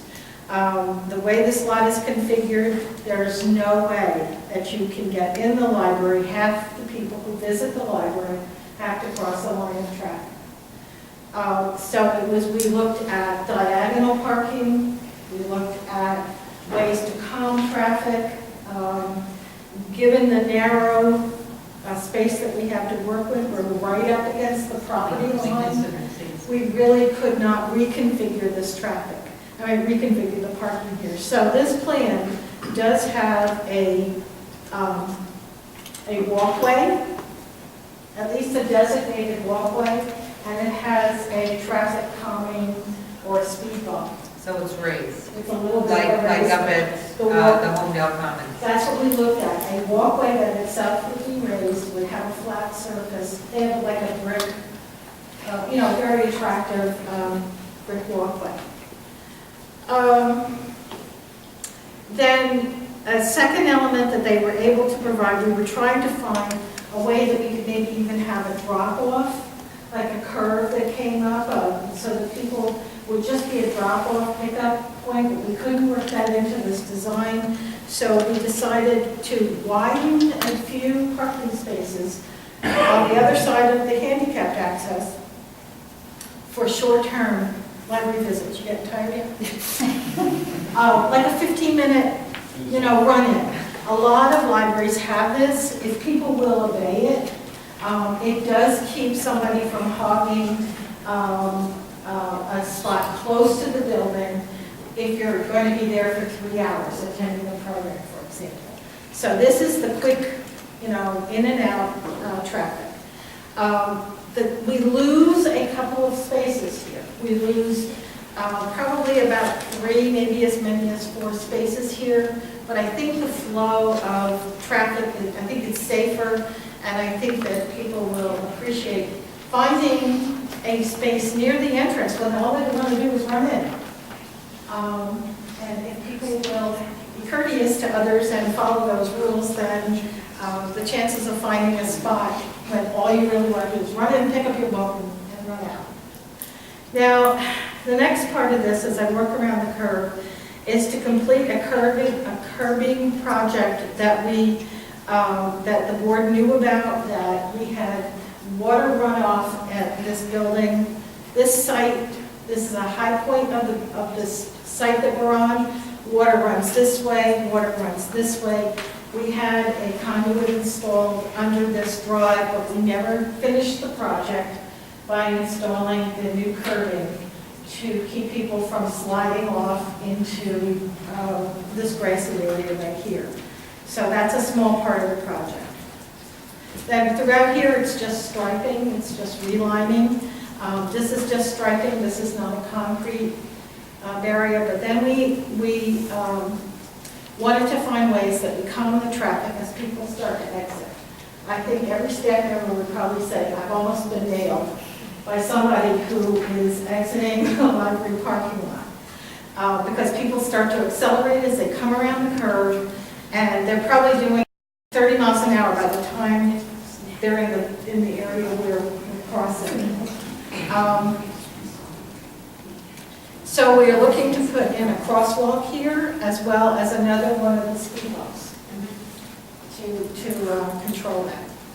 The additional parking, this is the only place we could find to put additional parking, is this flat area over here. This is our property line, and I don't think that this is right. I don't think we can go right up to the property line. I think we probably lose a couple spaces here. But this parking would be very easy and not terribly expensive to construct, because it's just a little demolition of a lot of ratty trees, broken down shrubs and things like that. The ground is relatively flat, and we would conform with restrictions of not being too close to the property line. And would not be covering so much of the property that triggered all these environmental studies. It could be done without them. Though we would do a courtesy presentation to the planning board, because they're the ones that would really have to sign off on this site.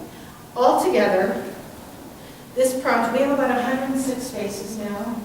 Take away 5 or 6, and add about 35.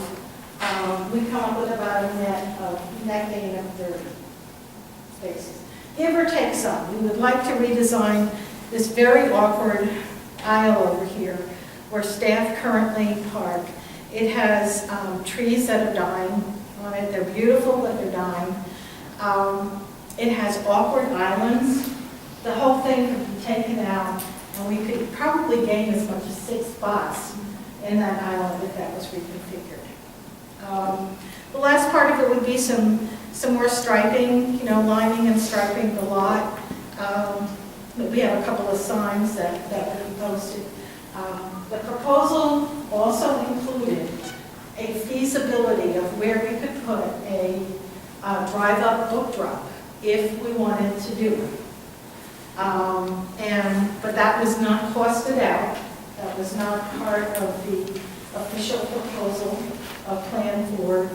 It's just simply that if we wanted to add a small extension to this northern side of the building, from inside to the curb, we could have a Wendy's type drive-up window. I guess that's the best way to put it. Like some libraries have already, where people can pull up and can pick up their holds. It's been a feature of many new library buildings in New Jersey. I see stupefaction on your face, Muriel. But a lot of people really like the one in Monroe Township. If it's pouring down rain, a van full of kids and a mom drives up, she can get the things that she called for in advance. They're there for her to pick up. The people who are elderly people in inclement weather would love this service. But we haven't costed it out, and it's not a part of the plan. And I don't want to do a pitch for it tonight, just plant the idea in your head. All I really did wanted, in the one proposal, I thought we did get a price, or we did. not on that point. Not on that point. What we know is that it would have to be on this side. You can't have, it has to have driver's side access. So and there is a place where it could be put in the future, according to this plan. Now, there's talk in the proposal of a covered walkway, is that included? No. No. No, I think we thought if we were going back here, that we would try to put some kind of canopy over the walkway. That wasn't costed out either. It's still a nice idea, but it wasn't in the cost numbers that I gave you. Now, we also had a conversation where that curve, where people keep driving off the curb and creating their own parking, to have something at driver's level high to kind of signal the fact that there was a curb there. Do you recall that? We talked about the curb being, because that has to be open so the water can run, so it would go up, across, and down. But we talked about having some kind of, those little stickers, little reflector lights.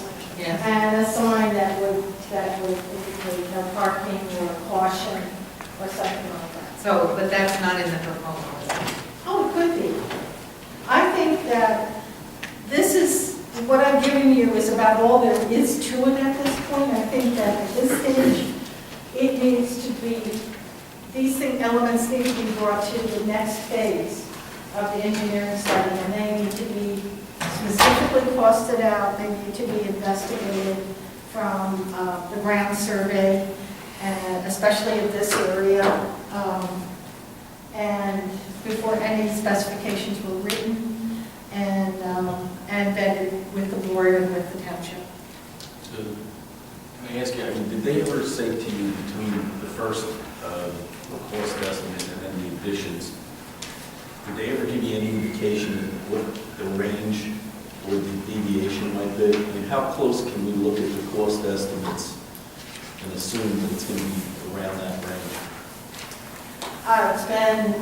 It's been a year and a half, so I don't know that they. I mean, because the first cost estimate was 61, and then you had the additions, which took it up to 122. They say, you know, when they give you a cost estimate, if they specifically cost it out, I mean, how close are these guys getting? He didn't include a whole lot of stuff that I put in the second estimate. I'm going to go off with the second estimate, Right. because they didn't even have the engineering costs on it. And so I wanted to give you a realistic picture of how much this project would be. He was just looking at bulldozers and, cost figures of moving things. So they probably are pretty much the same now, but the professional services part of it is going to be a significant part of the cost. So the next step, I think, this board was in shock at the time they received this report, because they were being asked at the same time, the same meeting, for $900,000 from the township. So it did, some of this scrutiny that did not take place. It's just come back. So what would the next step be as far as getting the actual cost? And I want to thank Armin for being here. We needed him here tonight. This is what you're paying. We think, we're very sure that the township wants to do this project as a part of its capital improvement plan, or is willing to do it as part of its capital improvement plan. The library pays for its part of it. I did speak, because I had the same question, I did speak to the township administrator today to confirm that they were willing to bundle this project into their other capital projects. And the thought of that is it'll come in at a lower cost per project.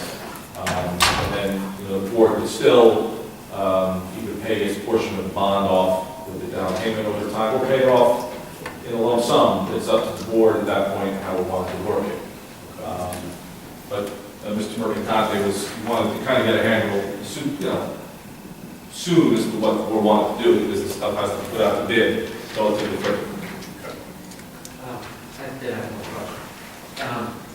Given the fact that obviously this was the best plan that came at the lowest cost, where to add spaces somewhere on the property. But being that these spaces are going to be added the furthest away from the entrance. Is there feasibility to add an entrance, a public entrance, to that side of the, No, in the future? no. Not at all? No. It would have been considered in 2003 if it was viable. It's a security matter and very costly on the part of the library. It would require major configuration of the library, reconfiguration of the library. And at this point, we adopted a model like a retail store. You have one way in and out of Costco, you have one way in and out of Target, and that's really the model that we really needed. There are people who remember when there used to be another entrance, and I will tell you that that was the first thing that I said had to go. It just is a nightmare for management.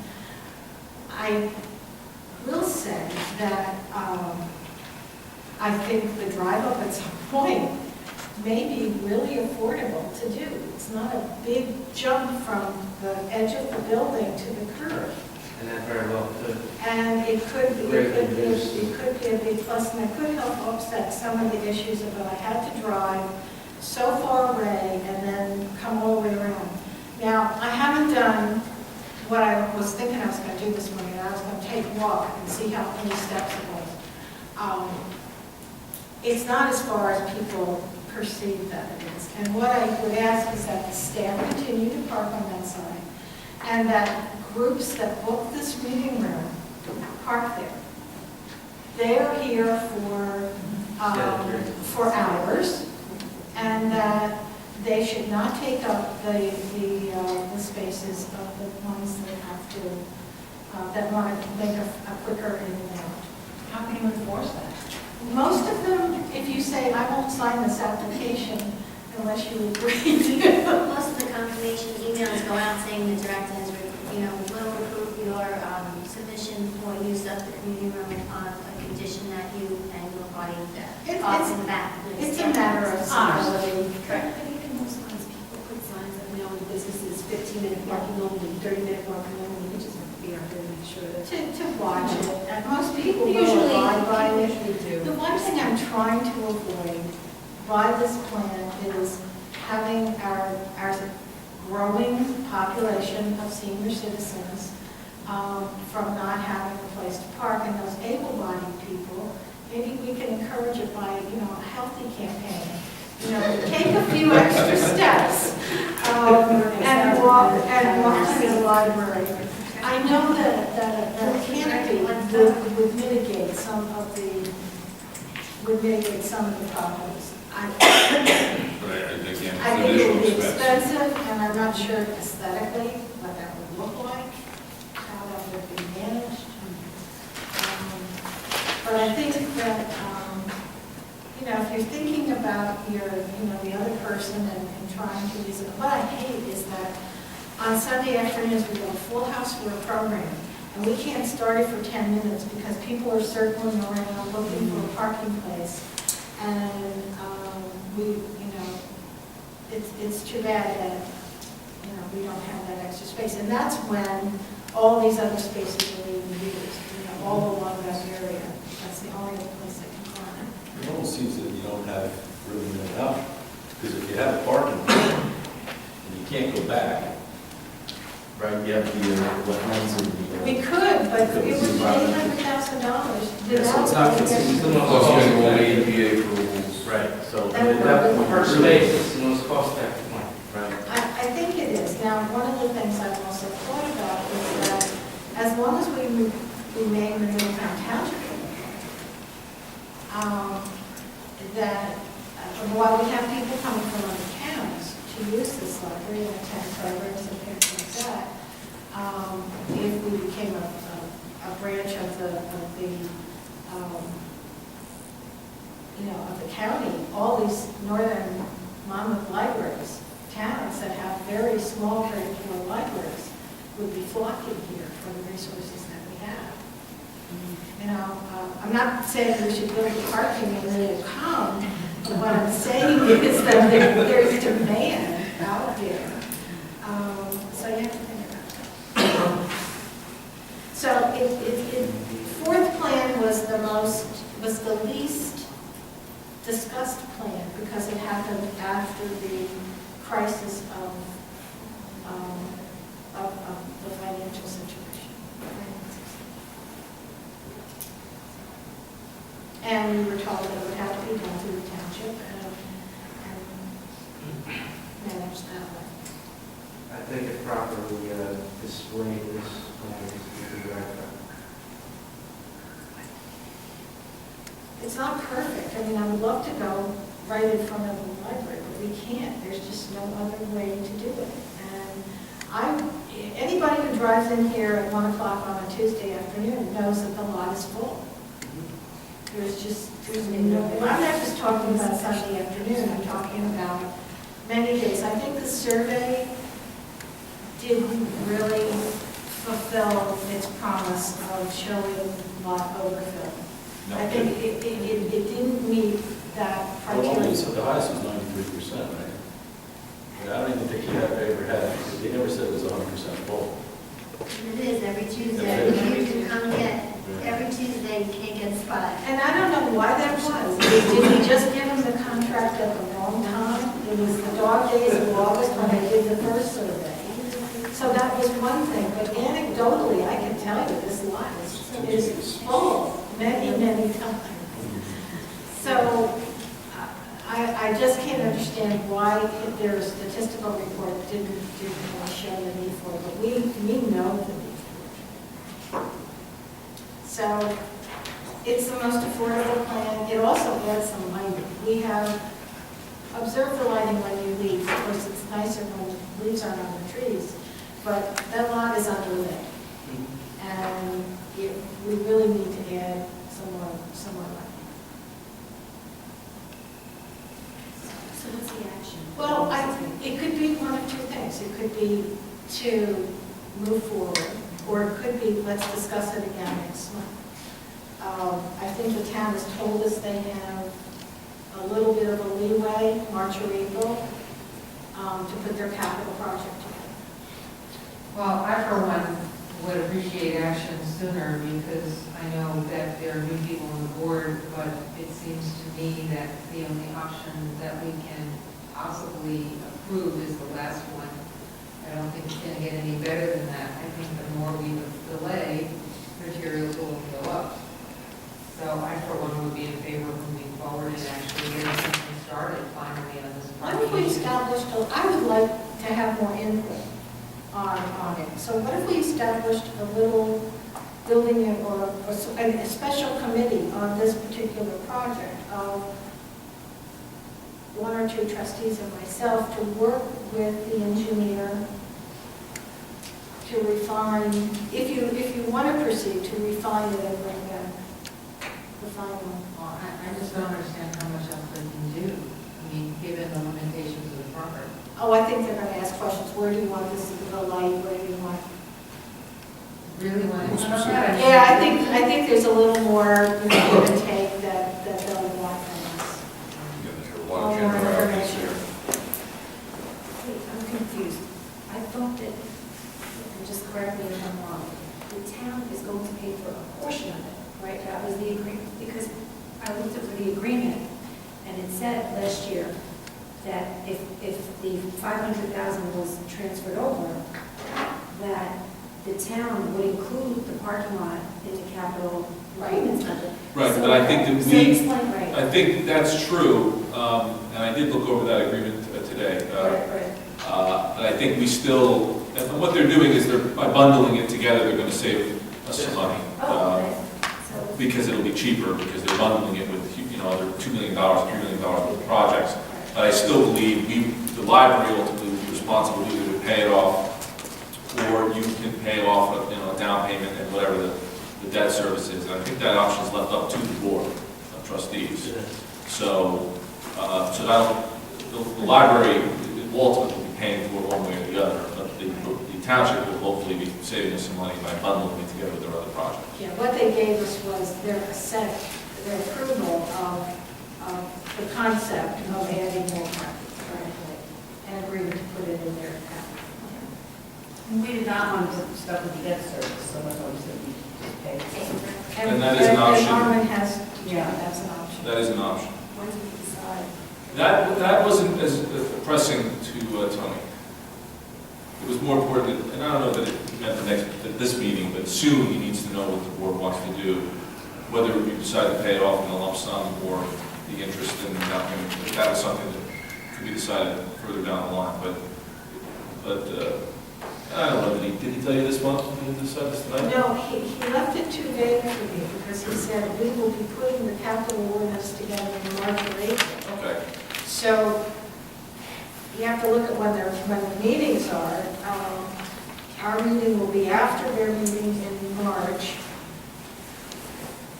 Special. Armin, what's the downside of not acting on it tonight? Or Susan? I guess the only downside would be is if I mean, as long as we're relatively sure that we can still be part of that capital project for this year, if we wait till March, then there's really no downside, as long as we can be part What's of the it. upside of that? The upside is that it doesn't sound to me like the project is completely, details have been completely fleshed out. So it might be that if we don't act on it, we're just delaying another month. We and it might could be miss later. the vote. There's a possibility. The other thing would be if board members are still undecided about elements of the plan and wanted to discuss specific elements of the plan. I think out of the four options, this is obviously. Yeah, I mean, The best of them. I don't, I'd be a little hesitant to say that most of the details aren't ironed out already, other than maybe where to put a light pole or Speed bump. exactly how you want the lines to be striped, but I don't think that necessarily would hesitate us going forward at this point. I mean, is the plan in good enough shape where it could be put out to bid, where bid specifications No. could be, it's not? Specifications have to be written. Okay. But based on the plan, could bid specs be written up by T&M or somebody else? Yes, with a little consultation With a with little- me. Yeah, Okay, well- it's not, it was a I pretty don't think it's quickly far done. off from bid specs. Okay. maybe by acting tonight, we're still putting it forward, but not committing to the point where we couldn't make changes to I what we think said. you're absolutely right. I think that sounds about right. Unless, I mean, ultimately, what's your recommendations? I hate to put you on the spot, but are you comfortable with that? My recommendation, if board members are comfortable with it, being that they've seen the paperwork on it, and the costing figures on it, so I think I'm pretty well covered on maximum financial exposure. If you're comfortable with it, I think this is a need for safety reasons, if anything, that we need to proceed. That's my concern with safety issues, because I think we have some dangerous situations with it, and hopefully this will ameliorate. Ease it up a little. Yeah.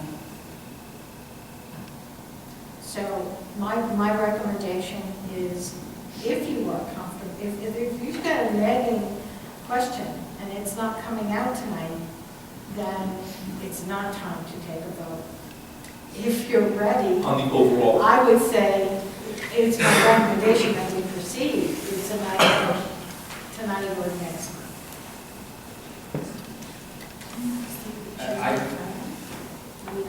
I think choose with picking a plan and then authorizing the township to include it as part of its capital road program for the 2012 year. That makes sense, because they're not going to jump right on it the next day, right? After you put that plan together, let's get it out. Yeah, and I just want to be clear, I mean, what we're really voting on after 4 attempts is the concept that they say is the most cost-effective and also probably one of the only alternatives that we have at this point, all right? So any comment that we would have at this point would be minor in nature. I certainly wouldn't suggest that after 4 attempts, there's another way to do this. I mean, I'm not an engineer. It would seem if I had anything to comment on it might be relative to financial issues that we could probably have control over going forward, I would think, right? Well, that's the way I look at it. I did work with the engineer from Mazer. I think this is really the plan. I think the only concern from your standpoint is do you want to do it now? Do we have the money? And I feel that we can do it now because we have reserves available to cover even a worst-case scenario where we end up with outrageous bids, which we could turn down. So we could actually even turn down. There are It's points not even along out. the process where you can say, no, this has gotten out of control. Reject this. And we can turn it down. In which case, we might end up with just the safety elements and not an additional credit. That's where I think we might run into some areas. Suppose the neighbors on that side, band together and oppose this, and it's just not going to be feasible to do it. I think we have a courtesy presentation. But I don't believe that they, correct me if I'm wrong, I think it's like boards of that, I don't think they have a right to, it's a courtesy. It's a courtesy, but But you have to if do. they did not, if they had serious objections, we would want to compromise. Isn't there like a buffer behind that parking area that remains? It's not really that. There is a buffer. I think the drawing is a little bit tight on the one end. That's nearest the exit. It's almost on the property line. And I think that these spaces right over here are a little lower because it's kind of. But this is the property line, and this is the 50-foot, what you call it, buffer. And 50 feet of assorted trees and shrubs is a pretty good buffer, because right here, this guy's only got a fence and some shrubs. This is, his house is right here. This is. Yeah. It might be advisable, once the board approves the plan, to have the executive director meet with some of the neighbors, and go over the plan with them prior to its presentation before the planning board, prior to construction, just so that you could explain it to them. We did that, too. We would do that. Well, you would do it. And basically, the worst of the traffic would be employees. Yes. Which. Yes.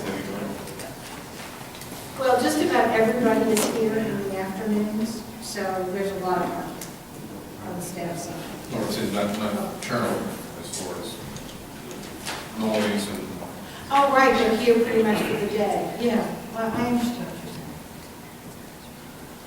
I think there has to be a carefully crafted motion. Oh, boy. Okay, and why don't I craft it while you guys work on something else? You're a lawyer, you're supposed to be crafty. Stuck down my head. We got two lawyers here. I know. Well, you're already. That, we have the right to, if there are cost overruns or something, some kind of out. That's why I was wondering, I don't know that we're really putting ourselves into a situation, we're just moving it forward. We got the concept plan, maybe accepting the concept plan. What are you going to do if you pass it tonight? What are you going to do, get on the phone and retain, what's your next move? I would call Tony Mercantante and say the board wishes to be bundled in with the capital improvement plan. Forward him a copy of the plan, and then what you would think is, I would. And send him the budget figures and the plan and say this is where we are at this point. Yeah, All right, that puts us too far ahead. No, we can. It's saying we approved the concept. Let me write something up, and you guys talk about the Public Library Association conference attendance. Isn't TNM on retainer? TNM's a township engineer, and they are, so they will, what they would do is, they would take a look at the concept plan, they would put it, they would actually do the engineering, the construction drawings. It has to be actually engineered, construction drawings. Then they take those drawings, they turn into bid specs, and then they put it out to bid, and they're going to be doing that with all the other projects. So, I mean, it's still a long way to go, but I think the board wants to give the town the go-ahead to at least start the process, and you want a safety valve in there in case they come back at $400,000. Or other things could go wrong. And I also think What is the plan called, this way? Concept plan 4, Concept plan for. prepared by Mazer Associates? I'm going to take the plan. Okay. You are something else. Okay, here. Oh, thank you. Okay. The Public Library Association conference attendance. Yes, you need to make We had that a, in the, in my director's report, I referenced some changes that I would be doing, in-person attendee, and we would have 2 virtual attendees here in Middletown, so I was able to save a good bit of money that way, and they can attend, I think it's a total of 20 special pre-selected classes for each day. Well, we're ready, so I would like to be able to attend this conference and get the virtual conference set up for. That's on page 5 of the director's report. So anytime there's an overnight travel involved, this is something that comes to you in advance. Have any comments?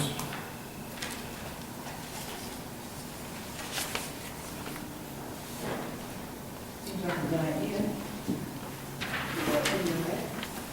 It's a biannual conference, and I've been to about half of them over the years. I have not been to the last 2. The reason that it's really a special conference is it's all about public libraries. We have other annual conferences that co-mingle school and academic libraries in attendance, but this is the best of what is being done in the field with respect to public libraries. Yeah, I think it's a nice mix too, between you attending and then the virtual attendance, so that Well, there are so many programs for, say, children's librarians and for reference librarians, and I can't cover those. So this is a way that out of 200 meetings that are offered, we can get some coverage. And it saves me from attending those programs, actually. So everybody will get a little taste of it. Ellie will get a program, and Megan and Jonathan and others. So. okay, we have Kids to also have- did- Yes, you have to take action on this, because the town will never pay for my bills if they, if you don't come up with it. That's definitely, yes. I'll second. All in favor? Aye. Any opposition?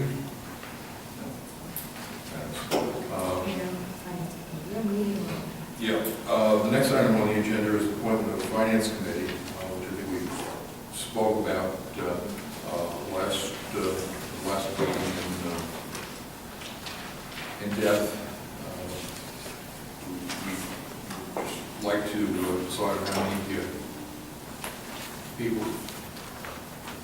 Can I make a very quick interruption? I apologize profusely.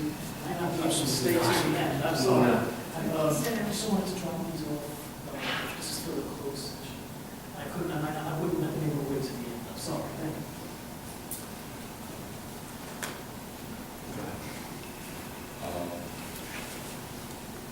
Question is how many people do we want on the committee? I would think the minimum of 3 people would cover nicely. Does anybody else have any thoughts? I work with any committee, so. Yeah, as far as the Finance Committee goes, I mean, what would be the goals of the committee, just to review? Review the budget, review the financial statements, get a comfort level with the finances of the library, and be able to report to the entire Board of Trustees. I think that it deserves a good amount of scrutiny, and a small group, I think, can accomplish a lot more. Have you ever had a Finance Committee here in years? Yes. So did you disband it, or why not? No, we've almost So you always have had a almost every finance year. committee, and their charge had been, in the past primarily to prepare the drafts for the coming year's budget. Now, in this configuration, that charge might also remain, but I think that there has been stated, and I think by a number of people, that we want to do some additional scrutiny in the 2012 budget. I think that would be something that this committee would look at, to understand it and report back to the board. Absolutely. The rest of it I can see, until we get to budget prep for 2013, I could see a lot of virtual meetings.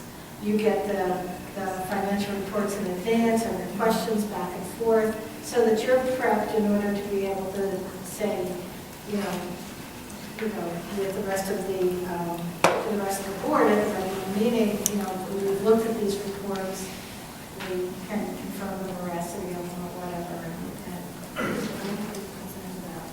As far as the sunshine laws, how many of us would constitute not to meeting, or, I mean, Yeah. we can't just meet if there's too many of us. No, it would be short of Not a quorum. transparent. So a quorum would be 5, so you want to have 4. I would think 3 would be appropriate. And typically, with most public bodies, the president is a member of all committees and can attend at your discretion, which sometimes they do, sometimes they don't, but you certainly want to keep it under a quorum. I would say 3 plus the president, so you can come. And I would also remind the board that any, I don't know if it's in bylaws or not, but it will be, any committee meeting with the board, the executive director is invited to. That is a necessity. The executive director being Susan or Larry? Yes, I would. She should be there now. You know, depending on how many committees you have, that can become onerous, but that's pretty cross to bear, so.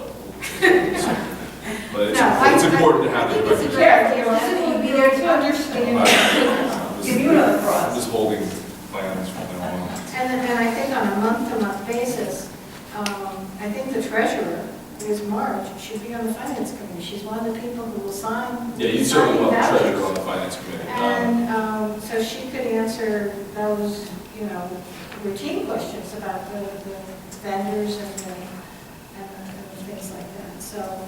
And Larry, you're the money guy, so you should be on it. Yeah, well, he would be on it as the president.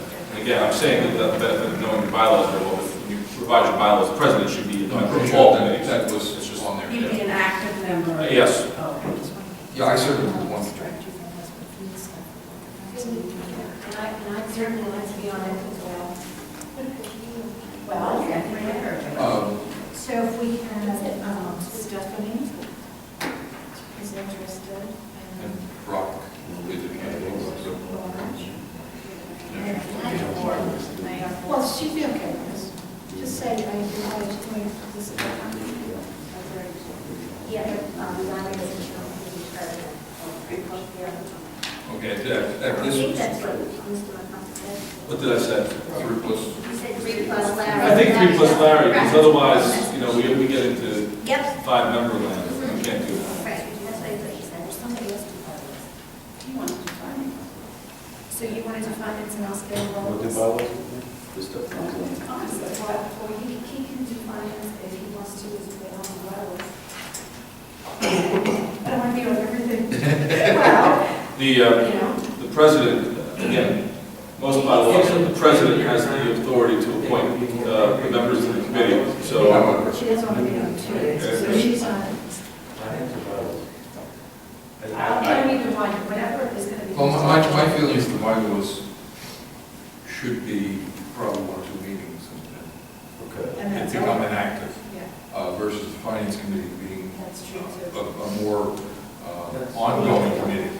Right. So I don't see a conflict of being on bylaws and finance. So how many people, I would like to be on the committee, but I don't want to be in a position where, you know, somebody else might be more interested. I think you're an accountant, Larry. I think you. Well, I'm on it as president, so. Is it why? We all can't be on the finance committee, although I'd like to know what's going on. I'm sure. Well, that doesn't mean that the rest of the board is now no longer involved in the finance process, but and certainly. To go through the nitty-gritty. Yeah, but We make recommendations. if at all possible, it's always better to have, I'm not a huge committee of the whole thing. late into the night and going over vouchers. It would be better to have a finance committee to go through the vouchers, and if any board member who has a question, you can certainly bring it up. It's not, you're not precluded. So who's in for you? Well, I think Marge is, the treasurer should be on. And Does Marge want to be on? She left. We're not giving her. she left, She's on. no, she should be on. I mean, you have to have somebody on. That's what happens who's when going you to leave. get continuity. It's a point of So it's Brock, Stephanie, Marge, and Marilyn. But that's fine. Right. No, that's Brock, Stephanie, it's Marge and Mary, that's cool. But there's a place for next year. No, that's what, no, I wouldn't see my position. No, don't. I mean, listen, I would like to be involved. We're at a quorum. I'll just stay with the bylaws with who's it now, Stephanie? It's you and Stephanie and me. And I'm hoping we can knock that out. Oh, yeah, it should be. And We have a framework. so, you need to. Okay, at this point, I would like to appoint Brock, Stephanie, and Marge to the Finance Committee. Done. Getting close to the end. The business about sending out the RFP for lawn care, I've already shared it with Michael Maloney, not Michael, Maloney. And with Ted. And he's looking at it. But the lawn care season starts in pretty soon. So what I think will be helpful to us and also helpful to Ted is seeing what kind of quotes we get for this service. So there's a lot of local people that we go to. I think I included the list of contractors and Wendy updates that every year. I would like for you to agree to send it out, understanding that we may not award it if the township can pick this up. And if they can do it, and we have to talk to them about, will they bill us for it, how will this, can they provide these services? But this is essentially the same request for proposal that we put out for 6 or 7 years. Our gardens were designed by a master gardener, and she helped me to frame the annual upkeep that was required for a lot of the plantings around the library, the library. And so they came from a specialist, not just for me. Pardon, can they separate it out? If, for example, what if the town needs to cover certain things but not others? You mean like just cutting the lawn? And then the specialized stuff, the stuff that's really specialized, that the town can't take care of it, We could find a way to break it out. because then that would lower our cost, and the library's cost. And then maybe. Yeah, we can break out responses by, I mean, I understand your concern that obviously the town probably wouldn't provide as great of a service as a private landscaper. But, as far as cutting the grass, I think that they'd be very willing to do that and do just as well a job as a landscaper. Obviously, planting flowers and trimming rose bushes is not something in their daily activities, and I would second Stephanie's concern that maybe subbing those out would be much more why don't I put, appropriate. I get into like the mowing and the edging.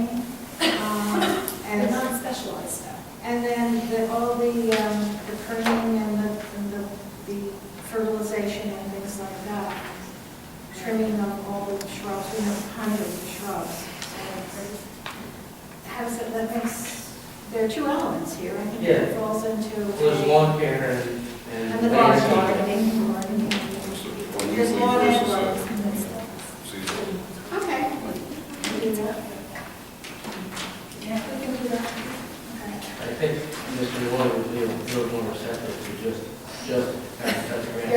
I think we sort of have okay, correct. So, Amend the RFP. is this, I guess you should just, somebody should make a motion that we send the RFP.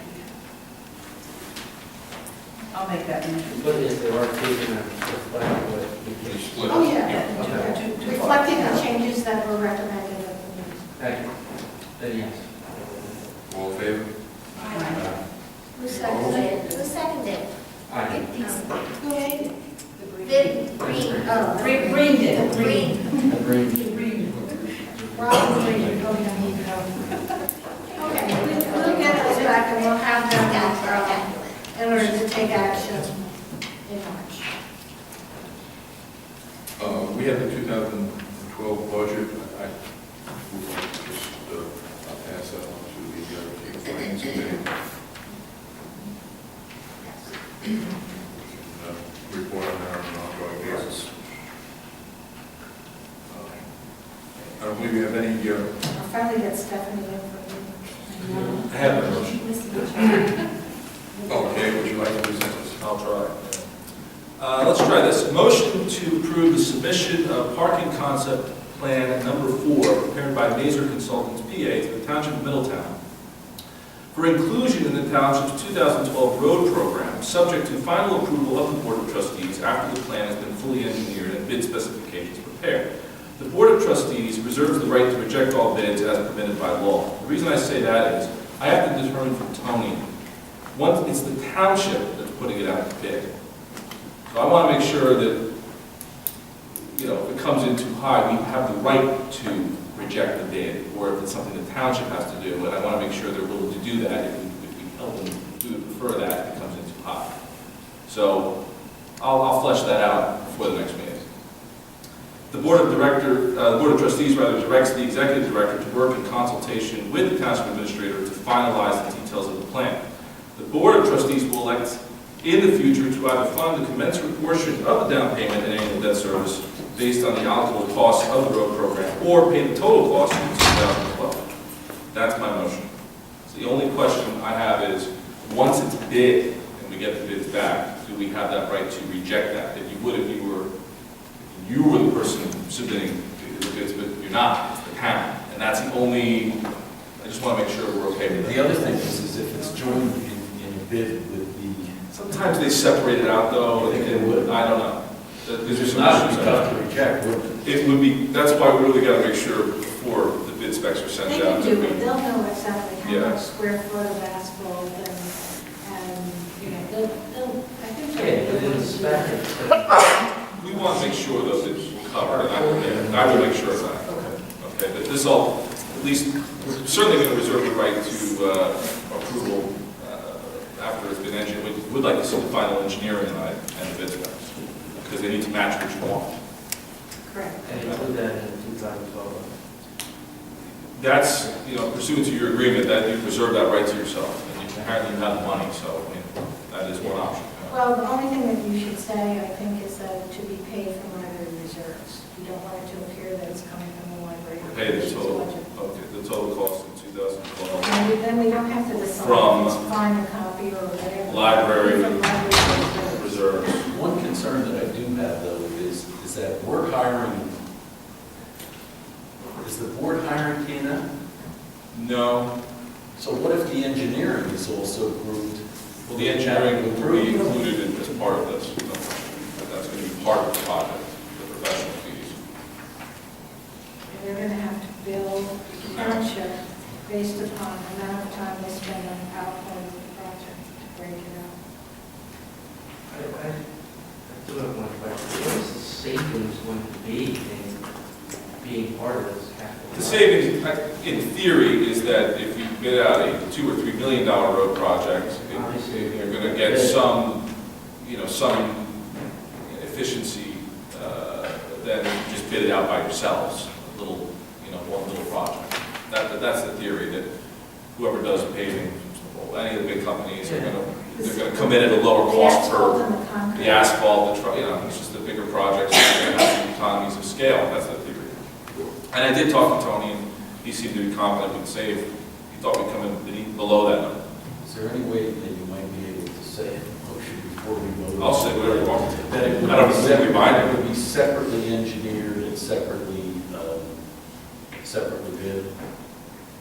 My concern would be if it is grouped, we might have higher engineering costs as the library. We might have higher, maybe not higher bid, but we could have higher engineering costs if it was grouped with the capital improvement engineering.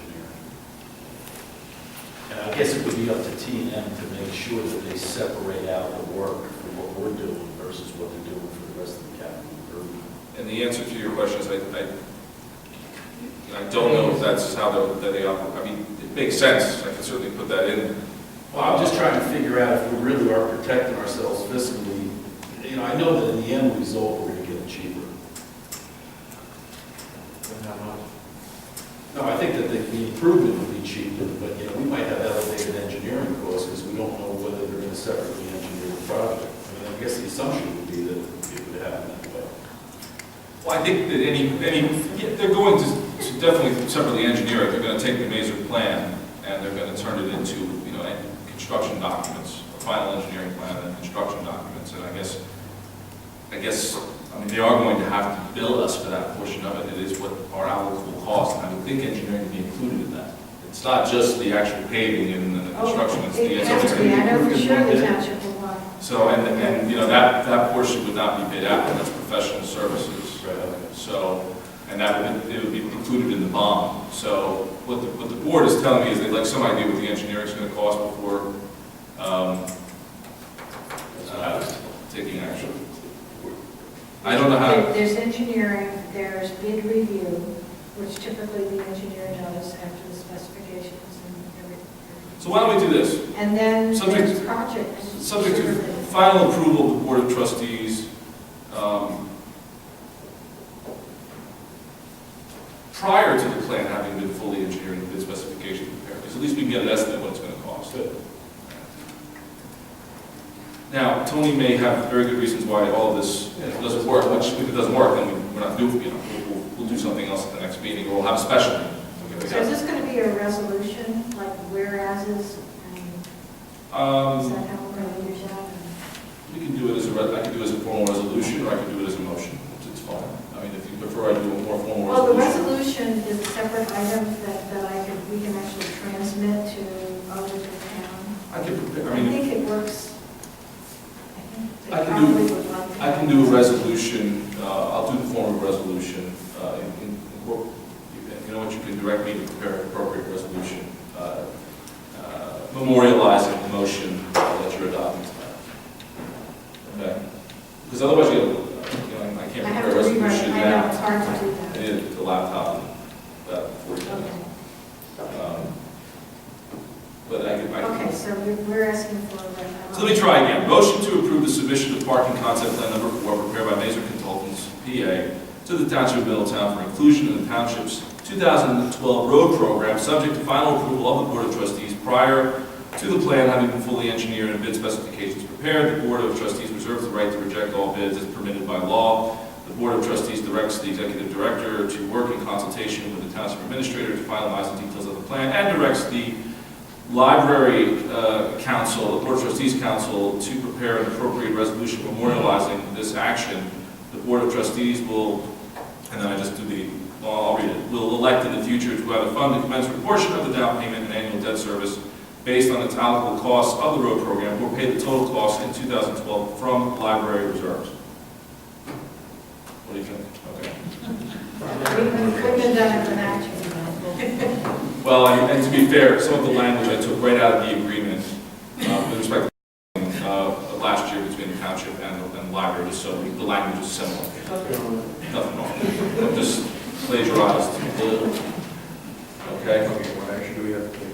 So, we need a motion, a second. Any further discussion, a roll call? No, we need that. Oh, you got a motion. Yeah. Second, Stephanie, on number 2.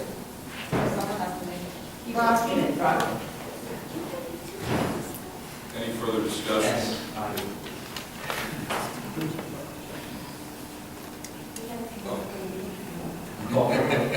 There should be a roll. Yes, there should definitely be a roll. Mr. Congress? Gansberg? Yes. Ms. Wilson? Cavalier is, Ms. Murray? Yes. Green, yes. Yeah, that's right. And Mr. Seaver? Yes. And Mr. Nelson?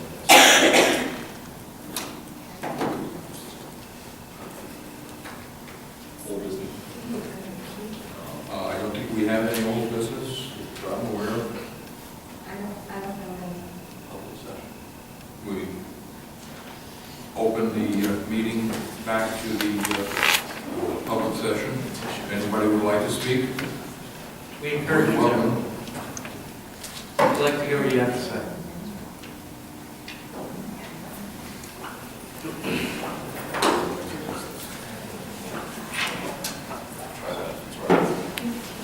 Leo Christopherly, 121 Cranberry, in the Plaza.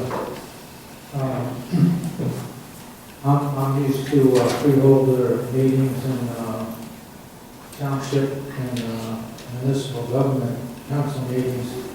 And this looks like you have, which may be, the usual way to proceed. And that this last vote you took on the instructed verbiage of the lawyer, you had a workshop agenda and you discussed the matter and went over it, and it was well done, well processed, given the circumstances. Then you immediately went to a consent agenda to vote on what in effect was a on-spot creation of a resolution. In doing that way, the public can't have knowledge of this resolution before this meeting and make a comment in the public session that was at the top of this meeting, and now I'm here making comment about this already sealed legal matter in a public session. Well, let me just say this. First of all, we don't have a workshop meeting. This board doesn't have one. So, by definition, this is both a workshop and a regular meeting, number one. But Number you two. do recognize the public is denied the opportunity to speak to this beforehand, because I might want to say, I'm not comfortable with the expediting of this. I'd like to see this resolution carried, or whatever the proper language is. It is my understanding. And then, Well, so let me just say this. I mean, it was on the agenda. Now, maybe, the agenda is still a work in progress. I have some suggestions for it, but the main library parking lot improvement plan action, this plan has been discussed, from what I understand, ad nauseum. So no, I thank you. So no, I had not prepared the resolution beforehand. You're right. I would also say, though, that remember, the Open Public Meeting Act, is this an annual notice meeting or special meeting? Regular meeting. Yeah, so, frankly, agenda information doesn't even have to be provided. So the board, I think, is going beyond what it has to do. I would always prefer to have the public have the motions beforehand, but it's not always possible. The item was on there, action was indicated that we were going to take it. And had been thoroughly discussed. It's been thoroughly discussed. I recognize it's a little law west of the Pecos here, but that's sometimes necessary when we only do have one meeting a month, and when there is some exigency to get it done. I take your point, and believe me, I want to be as transparent as I can be. It was not my intention to come here tonight and draft motions. well, in 1776, the musical and the play, they had to hash out how they were going to govern themselves, and maybe this board can consider sorting this out so that they have a discussion that of a resolution like this on spot creation, and maybe you should carry the motion and have a next meeting where the public can have their comment on it. I would also say, I think I put enough outs here in this motion that if you have any, we can certainly prepare the resolution, and it's not irrevocable. When you bifurcated this business about the expansion, the capital improvement outside this building, basically, but it may come in the building as well if you have a special doorway or not. You said safety versus parking. I have an understanding down in Tinton Falls, and that's a private library, it's not a public library. They are a member of the county system, however. They sought, I don't know what level of government was, the state or the county, but they sought grant money of, I guess you have to ask for a certain amount, like $250,000 grant for the improvement of the library property for the, whatever the right word is, disabled and handicapped. And I think they were seeking something like $250,000. Their problem was they had to settle with the improvement of what they call the Crawford House. They had some money that they had to settle, which was grant money, and then they could pursue the grant money. Is it possible that this library board of trustees could seek some grant money at another level, and thereby save at least directly from the township and the library money, although indirectly we're still going to be taxed, but it would not be a direct tax if it's grant money. I don't know if you have to match it or what. Is there some response to that? Or? If there are grant monies available, I can discuss it with the township administrator to see if there are ADA monies out there now.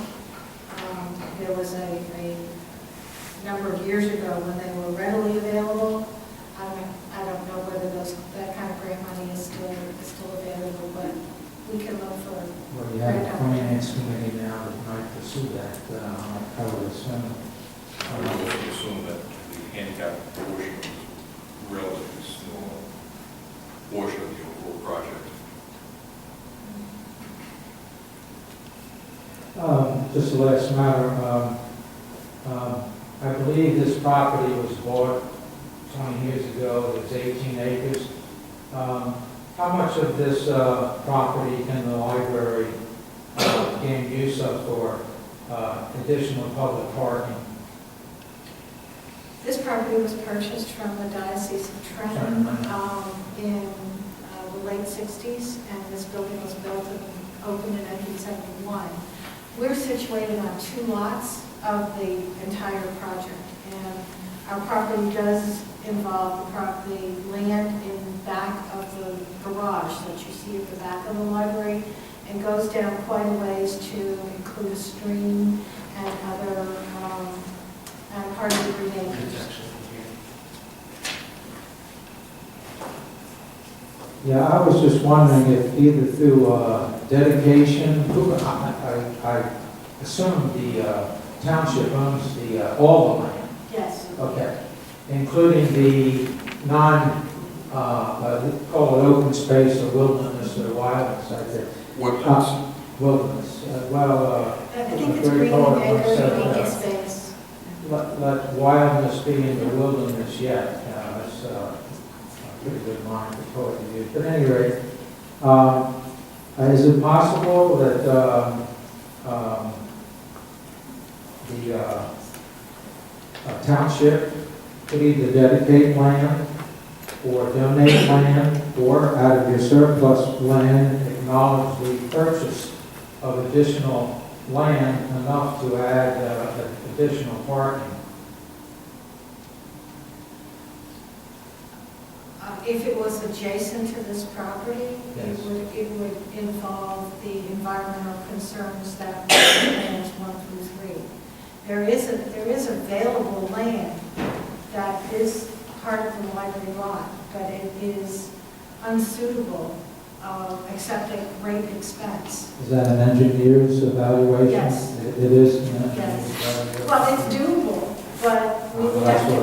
An engineer says it's doable? The engineer says it's doable, but at great expense. Great expense. There were other plans that were submitted prior to number 4. Just a last question. The person who asked the question, can you put something that's handicap accessible in the back? I'd rather say south, east, west, and north. Is there any possibility when you park on the Tyndall Road side, which is east of the library, just when I parked there a few times, I look over, there's no way to gain entrance in it to the public. So why would I want to park over there? That might be an ideal place for the handicapped people to have access. You can cause the traffic to go around that loop, let the handicapped people go straight in. If they have a back door, an east side entrance, of course, I would like to get a feasibility study from an engineer to see what the cost and whether it would be permissive or prohibitive to put a handicap thing there, and might save a lot of this convolution that I thought the people were talking about.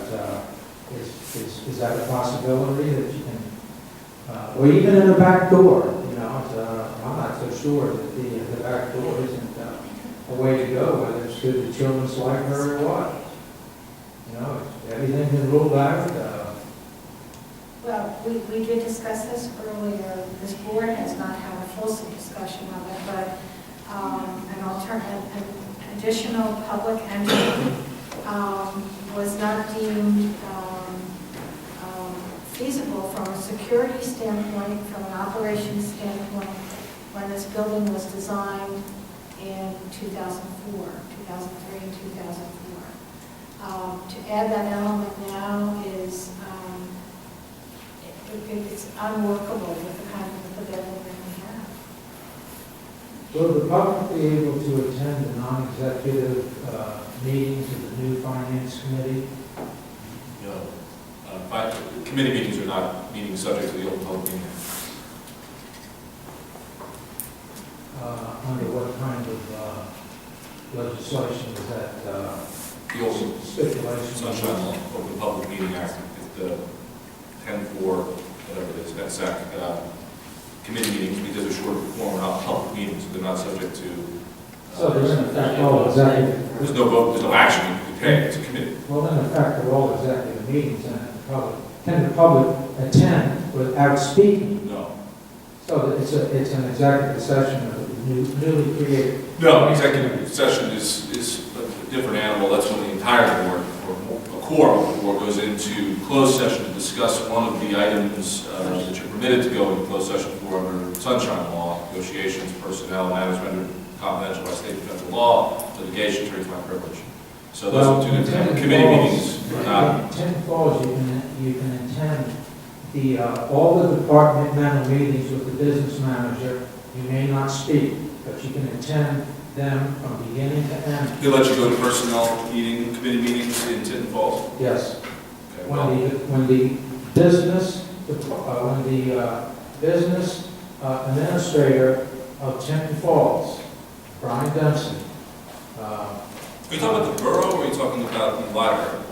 No, I'm talking about the borough. I don't know about the library. The library is private, but its property is owned by the borough, and the salaries. Here's my concern with that.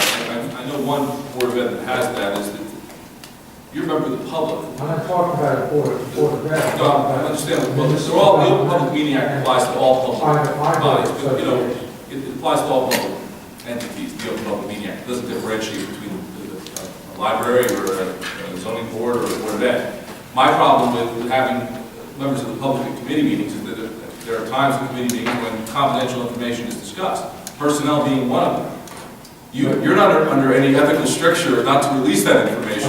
Are you a lawyer using legal knowledge to respond to me, or are you a judge making a ruling based on your judgment and opinion? In other words, can you show me a regulation that says that the public cannot attend the finance committee meetings, which committee meetings have been on the spot created by resolution tonight? You were the drafter. First of all, I'm not a judge. I don't wear a black robe.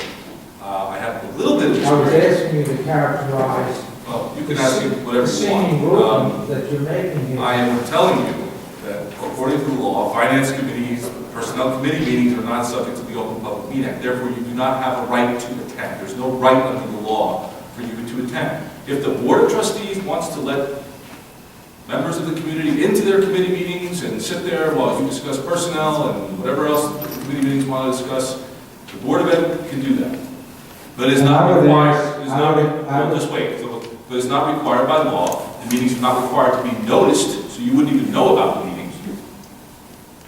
So, you know, that's my answer. Is that the answer of a judge? No, I'm just telling you that that's the law. I'm also telling you there are some boards, against my advice, who do permit on certain committees members of the public. Now, I can see public relations, I can see capital improvement, I could see certain areas where you would want members of the public to be there and offer their input. But there are other committee meetings where I would absolutely be opposed to that for the reasons I think I've already expressed. But I'm not trying to be a judge, I'm just telling you what I think. I think we've gone well past the 5-minute limitation. Right. Well, I did most of the talking, though. So. If you do have any specific questions and would like to put them in writing to the board, we'd be more than happy to address them. Thank you very much, sir.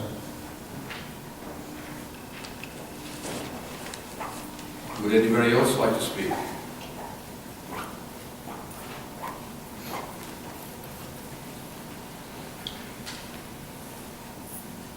Mary Fabian, 216 the past last meeting, this meeting, there seemed to be moving haltingly with the addition of the new members of the committee. But tonight I was happy to see progress. I'm happy to have the room dedication and parking lot moving along, as well as looking at the landscaping in the new light and preserve what's really important and be able to make modifications. So I feel better about the working relationship. I think your presence here tonight, maybe for audience, is helpful, but hopefully we'll all continue to make progress. Thank you, Mary. Would anybody else like to speak? That being said, I think we'd close the public session. Like to make a motion to go back into executive session. So, just for the public, the board is going to move to go back into executive session to continue what we failed to finish during the first executive session. So again, the matter is, the only reason we're going into executive is the discussion of the grievance, and action may or may not be taken when the board emerges from closed session. I have no idea how long it will take. I hope not more than 20 or 30 minutes, but we will see. So we have a motion to